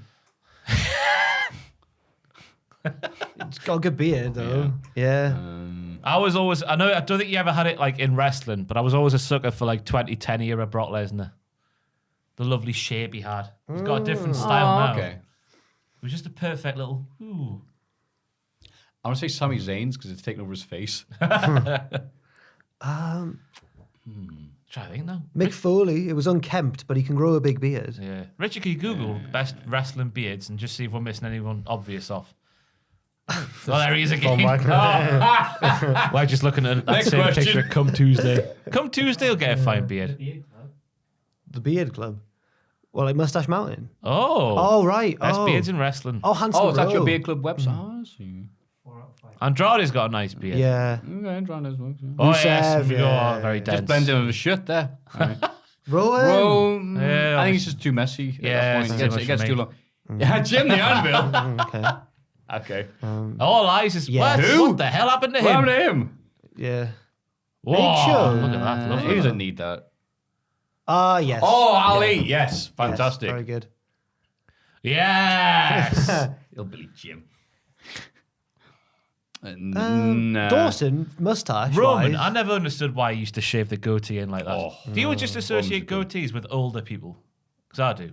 Goldberg goatee. All Oh, yeah, people, Goldberg, all yeah. people in Satan. Austin.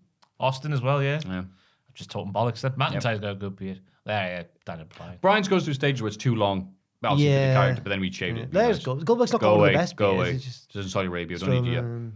Bronze. Kofi. Okay. Just a tash, really, isn't it? There we go. Oh, well, One whatever. of Yeah. the best beards in wrestling. There we go. Thank you very much, Beard Club. Has Woods got a better beard than Kofi? Can Woods can grow a beard, can't he? Yeah. Yeah. Yeah. Anyway. Wow, that was a bunch of questions, wasn't it? Yeah. Certainly was. That's how the mailbag works. It is great, isn't it? If you have any thoughts, queries, or opinions you want shared and us to agree with you, because we love you so much, don't worry. You can send them to mailbag@cultaholic.com.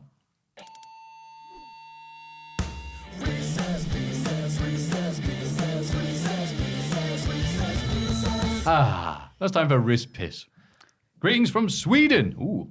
Hello, friends. I love your show, especially Jack. Oh, nothing puts a smile on my face you. like a good concept or a story with a bit of a detour. Okay, I'll by take the it. way, I'll take that. just that reminded me. Last night, tweeted B&M. I saw them tweet about Hook. Yeah, they've seen a few podcasts. What's this? Have they? I asked B&M to Our be on. podcast? Yeah, go on my tweets and replies if you can, Richard. B&M. B&M, I sent them a piss takey thing. Would you mind B&M coming on straight to hell after they tweeted that thing Yeah. about Hook? And like, oh, we've seen a few. I've seen a few. They were speaking like a singular person. I've seen a few of Is your that like the It podcasts. is a ball from singular Star Trek? person. Do you know the account it is? Good on a bit, Richard. There you go. There it is. B&M stores. Let me switch over. There you go. Famous fans. B&M's home things. Oh, that sounds amazing. And we've dabbled and listened to a few of your podcasts before. There you We're go. not sure anyone would enjoy listening to us drone on about how annoying it is when wrestlers get distracted by theme music when in a match.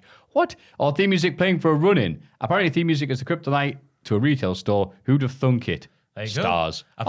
I've had B&M stores on straight to hell. Politely decline. There you go. Ah, that's Did they listen to amazing. the podcast though a few times? The Are you shop. Are you not going to like tweet them in and goes, this is more of a farm foods affair then. All right. And they go, whoa. I do prefer home bargains. Do you? They could tell them that. I I don't didn't have the heart. I reckon Home Bargains would come on a podcast. Yeah, we got him. Anyway, hello friends, I love your show. Since WWE stopped using CFO $ tunes, a lot of the entrance music is vanilla stock rock without great hooks or memorable melodies.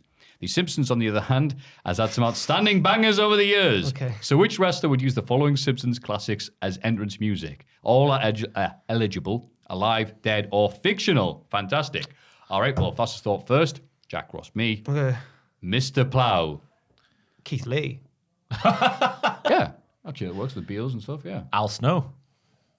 Snow. Yeah. Snowplow. That was his move name, wasn't it? Oh, no, I'm thinking Braun Strowman because that's the song. Rather than making train noise, you go, that name again is Mr. Plow. Show tackle.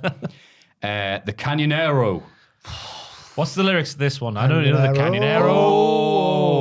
Canyonero. Is the Canyonero a Canadian car? No. It's a big Made rave it thing, isn't it? Yeah. Cane. Canyonero. God's sake. I'm checking it out. Canyonero. Canyon Yeah. Seaman. Can you name the truck with a 4-wheel drive? Smells like a steak and seats 35. Smells like Otis. Canyonero. Otis. There you go. Smells like a steak and seats 35. Yeah, that's true. Top of the line in utility sports. Unexplained fires are a matter for the course. I forgot how good these lyrics were. She blinds everybody with her super high beams. She's a squirrel crushing, deer smacking driving machine. It's Otis. Has to be Otis, yes. I completely agree. Canyonero. Can I borrow a feeling? Oh, Which one? Hang on, remind me. that's Millhouse's dad's theme Oh, that he Kirk's, records. yeah, It's a bad song. Kirk's one of Tubman's favourite characters in the Simpsons. Yes. He's a Simpsons Rightfully. connoisseur. So. He certainly is.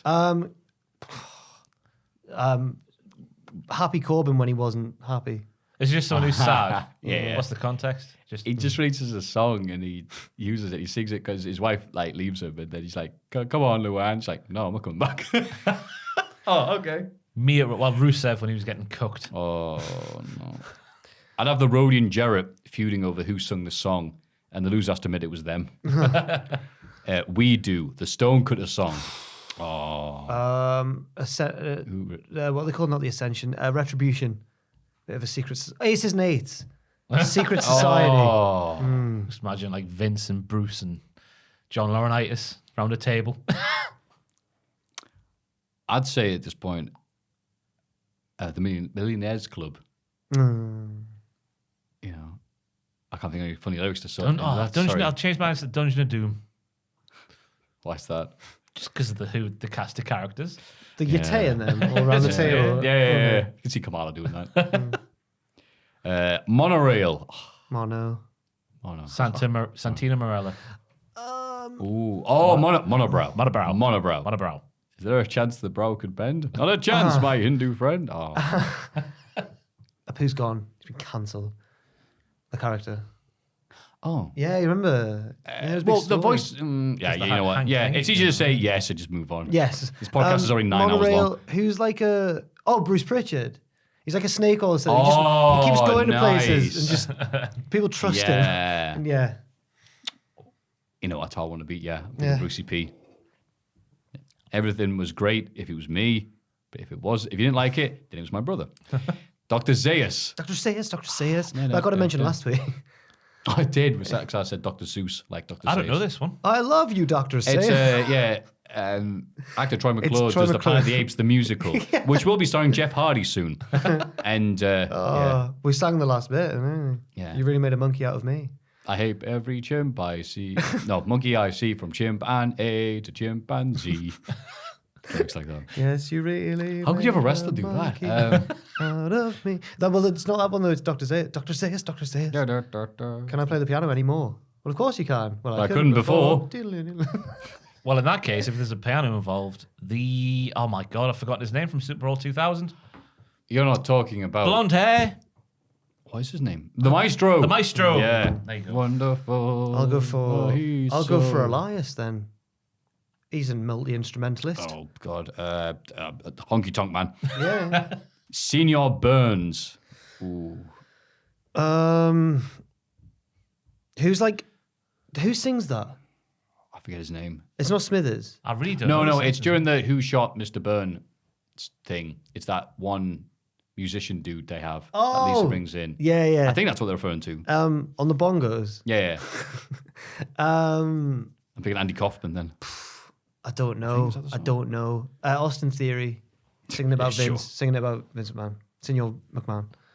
Is it like a love song to someone else? It's like I really don't know the Is it Simpsons to one. like? Oh, Tito Puente. It's like to raise awareness for Mr. Burns because he's been shot. Yeah, he's like, did you kill Mr. Burns? No, if I want to kill him, I kill him not with a gun, but with my music. Yeah. And just- with this vengeful Latin rhythm. Oh, yeah, he says, that's it. That's it. Yeah. And it's all in Latin, so I can't read it. Joe Hendry. Yeah. There we go. And finally, see my vest. That could be aces and eights, surely. The Dups. Remember the Dups from early TNA? The Dups. Bowed up. Stand Up. Yeah. And then Daisy or whatever she was called. Yeah. Who was their sister wife. Yeah. And stand up as well. That tag division was mint. They had the Cockmen as well. What are they called? The Cockmen. Mortimer Plumtree's two lads in the those Cockmen. Yeah, yeah. Literally the Cockmen. The Johnsons Yes. and the Dups. Did the God. Johnsons become the Dicks? No, believe it or not, There's no. two There were different- two different genitalia-based tag teams in the Were early the 2000s. Johnsons Gemini? That's why I'm getting mixed up. innit? Yeah. I think so, Yeah. because they were rubbish. Oh, no, was it another twin tag team who were also rubbish? That weren't Gemini. The Bashams. They weren't rubbish though. No. They were good. Well, yeah, they were good. No, you know what? I think it is. Yeah, I'm confusing the issue now.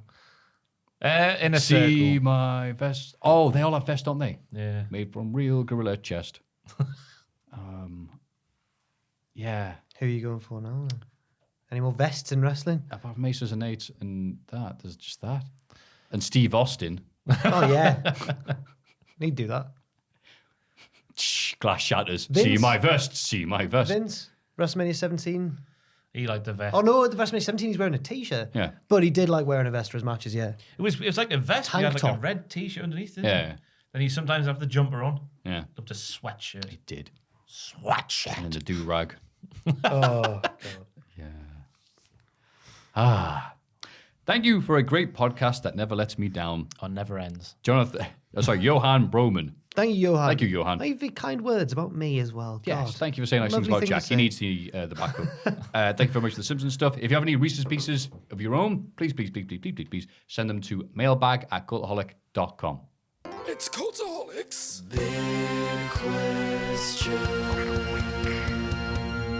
Good God. It has been a long podcast this week. And we've got a little bit left. Don't worry, we'll fill in for you guys. I could tell, Jesus, all the energy's tripping out me. The big question this week. What is the best Elimination Chamber match of all time? In the world.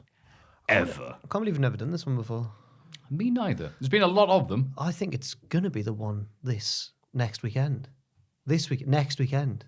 Why is that, Jack? I don't think it is. Yeah, why would you think that? Jeez. I think that I'll go for the one where, more for the whole story of the night, but the one where Edge loses one belt in the first one. Is that cheating? That's not one match. No, what a great moment it was. It's a wonderful story. Yeah. Gets dogpiled immediately. Yeah. And then it's Kofi who he ambushes, and then he seals himself in, wins that belt. He switched brands. Very opportunistic, very on brand. That was 09. That is a good one. Edge also has a class one where him and Ray are the last two, and they have a proper good little. So it's the chamberweight Ray just it reminds everyone that he's really good. I remember that one. As Yeah, well. because you forget how good you take Ray for granted, and then you have a match like that, and you're like, oh yeah, Ray's really good. So those Edge ones for me. First one sticks out to me straight away. Another Edge. Well, not really. Edge wasn't in it. But. Oh wait, no. first- No, Wait, no. I'm thinking of the first No, you cash in. silly I've gone, sausage. in my mind, What I've do you gone. like? Yeah. I'm on about the one with yo. Booker T and course. Kane and Rob Van Dam and Yes. Triple H and Pooh Brown, Shawn Michaels and Chris Jericho. Yeah, I don't know what you say about that. It was the first one and the best one. But also, Yeah, it was a good. sleeper one for me was the start of Kofi Mania. I was gonna And say. that final stretch with him and Daniel Bryan, where Bryan was a dickhead heel and everyone was behind Kofi, and it was just throwback stuff because everyone was behind the babyface and everyone was booing the heel, and it was just nice and a good story. And he got so close, but he got there in the end, so it was fine. Yeah. My one is No Way Out 08, where Undertaker and Batista are the ones who start off, and they beat, I believe, MVP, Finley, Big Daddy V, I think, or someone else. And then the two remaining. And it has this amazing finish, which I think I give every year, where Batista's got him over his shoulders, goes to ram him into the chamber, Undertaker holds on, push him backwards. They go over the top rope together, still holding on, and Undertaker's got him in tombstone position. It is amazing the chemistry those two had together, considering the size and oldness of them. Oh, love that bit. Other honorable mentions, they've done 2 tag team Elimination Chamber. One was awful. Yeah, first one was awful, but the second one, you want to mention because you said that one about Ray looking great. Lindsay Dorado's chance to shine was that one chamber match. I think I remember that one for Tucker. Not Lindsay, Grand Metalik. Grand Metalik. What an idiot I am. Tucker did a sent on off the Hey, pod, didn't he? Tucker went mad in that match. Oh, yeah, they all went a bit crazy, didn't they? Tucker was class. Yeah. Poor Tucker. Yeah. I think also, I had one I was going to mention. Well, the cash in. Was it ECW Oh, no. December to Dismember? It wasn't. It was the one. Sorry, it was the one. I think I remember it being a good match, but all I remember is the nice moment where Bray Wyatt finally won the WWE title. That was the first one with the new... Beats the AJ new- at the end. Yeah. The new chamber, wasn't it? The first one? Yeah. Yeah, I think so. Cena was in it as well. Yeah. And Ambrose. Ambrose would have been as well. Miz, Jordan. maybe. 17. But I just Brody remember Lee. that, the big Sister Abigail at the end Yeah. and stuff, and everyone, the pop's huge because everyone really wanted him to win. Yeah. He did. And they lost next month. Aye. Good To times. Randall. I really enjoyed the one with Shayna as well, where Shayna beat everybody. Oh, that was, yeah. Yeah. Remember that Shayna? I remember people being upset. I'm like, no, this is great. fantastic, It means Shayna's yeah. going to have a great career in WWE. She's going to beat Becky at WrestleMania. Yeah. She lost like she always loses. Well, she turned into a vampire as well. She bit Becky, or bit someone. That was some gory self-mutilation. Yeah. I hate it when the women bleed everywhere. Yeah. Biting her neck. Nom, nom, nom. But no, that was. Also, There's been quite a few good ones actually. yeah. The one where Edge cashes in because the Yeah. Masters of Cool last all the way. Who is it? Who One of them. is it Carlito who turns on Chris Carly first? thinks on Chris, yeah. Idiot. If only they held on for a bit more. Where would they be now? Yeah. Hall of Fame. And then that was amazing, that cash in. It's like, yeah, now seems a really good time to cash The this first in. time you're like, whoa. Yeah. Well, I mean, I wasn't watching at the time, but in hindsight, you're like, whoa. Yeah. Oh, there's been some good ones. There's been some bad ones. The one where the door broke first. I think On Mark instead, Henry. Yeah. Even in the first one, in 02, it was like, it was supposed to be someone else, but the light went on and was, and it was like, oh, it's me. Randy Orton and Shane McMahon. the one in 2003, where I think it was 3 or 4, 3, where Goldberg's amazing and then Triple H Oh, wins amazing Summer match. in his Slam, biker yeah. shorts. Until that end. Yeah. Stupid idiot. Anyway. That was- Intercontinental title one. Another Oh. infamously crap one. yeah. Everyone forgets the rules. Is that the Ziggler Mark Henry one? Yeah, that's what I meant. Yeah, Oh, is the that the door. one? Yeah. Sorry, yeah. They're like, oh, throw him into Mark Henry's indestructible door because it's bulletproof and it always shatters once per match. And it's like, and then Mark was like, well, I can't stand Remember here. Sheamus has to And then pretend- Ziggler's there like an air traffic controller going, all right, you Yeah. go left and I go right. I mean, it was a good save, I guess, but like considering what it was, but just like, oh. Is that the one as well where Sheamus, his door doesn't open, he has to pretend that And he's the commentators- cunningly locked it with his necklace? The commentators had no idea what was happening. Yeah. No one clued them in for some reason. So it's like, Sheamus was like, oh no, I can't get out.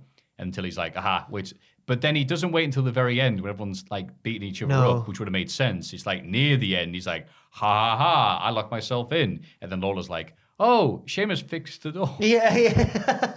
At least Ryback won. Oh, he did, didn't he? He's like, well, why are you winning this? Oh, when Brian had retired. I've read this book. This book is the message. secret. The secret, whatever. And it teaches me how to be good. I'm like, you should have been world champion 3 years ago. That's the hill your corpse is on. You've died on that hill That's right. many times over. That's right, I'm Fair dead. enough. I'm unalive. I think we've done all right there, you know? Yeah. Yeah. There's a tier list if you want a more in-depth Is there? discussion about Elimination Chamber matches. I'm sure it maybe took place during the pandemic, like the first wave of lockdown. So it might be a bit out of date, but it's on there. I'm sure I did it. I can remember doing it. I don't know who with. I'm sure it's there. Please watch it if it's there. Awesome. I'm happy to see it back. No. I think we've seen it all now, haven't we, when it comes to Elimination Chamber? I agree. I like it when it wasn't part of the road to WrestleMania. Yeah. It should be, it needs to go, it's the old gimmick pay-per-view discussion, isn't it? Yeah. Get them gone. Just bring out the gimmick when it's necessary for the storyline. Yeah. Yeah. Oh. What a lovely way of putting that. Well, it's been a lovely, lovely, long podcast this week. Jack, what have you got until next week? So look out for my new series and stuff. Oh, yeah, that's right. Yes. And Twitch with Owen, it's the start of a new season with the Fabes. Hey, We're in the love the championship. Fabes. Thank you. We're in the championship now. We've signed a whole host of new players. It's like the last season of Scrubs where they replaced all the main cast. Now Wow, you're really selling it to We've me. got a load of new characters to get used to. Some of the old favourites are still there. £5 Ken, etc. He's like the only one who's left. Yeah, that's about it. And Ross. Oh God. Elimination Chamber, since it's a proper, not just like a Saudi Arabia branded pay-per-view, since it's like Elimination Chamber, we're doing all the normal pay-per-view content for it. So that's all coming Are we? next weekend. Pitches, obviously, during the week. Predictions. What happened at WTF. Cut down reactions. Adam's live stream. All the bells now, the whistles. You'll be all right. Just trying to remember it all. There's so much. And I'm shooting the return of Straight to Hell, the first 2022 episode of Straight to Hell. And I'm not going to say who it is in case they pull out soon, like towards the end. So. Very sensible. But they are on the AEW. Oh, Then they're definitely pulling out. Yeah. Especially of these thoughts on these lovely podcasts. I will have the Cultaholic Classic SmackDown review with my friend Tom Campbell, who now has both working legs. Like Linda McMahon at WrestleMania X7, he can stand up all by himself. Where are you up to? Imagine Tom in a comatose state. I can't. He'd still be working. Just on Head BBC. back. Just on radio. I know one. BBC Radio Newcastle. Yeah. We are at the SmackDown before No Way Out 2001. Oh, you're still way away from the episode I've done on the Stephanie and Albert one. Yeah. But you'll get there. Oh, yeah, we're like 2 years away, so. Well, in a couple of years, I'll ask you how it's Remember that Albert match? Like, what are you talking to me, Matthew? We fired you ages ago. Go away. Why would you say that? You silly Billy. You're a beloved member of this community. That's why it's a joke. Oh, right, okay, that's fine then. Matthew, it's a bit below the belt. How did you know? Anyway, this has been the Magnificent Jack. This has been the Fabulous Ross.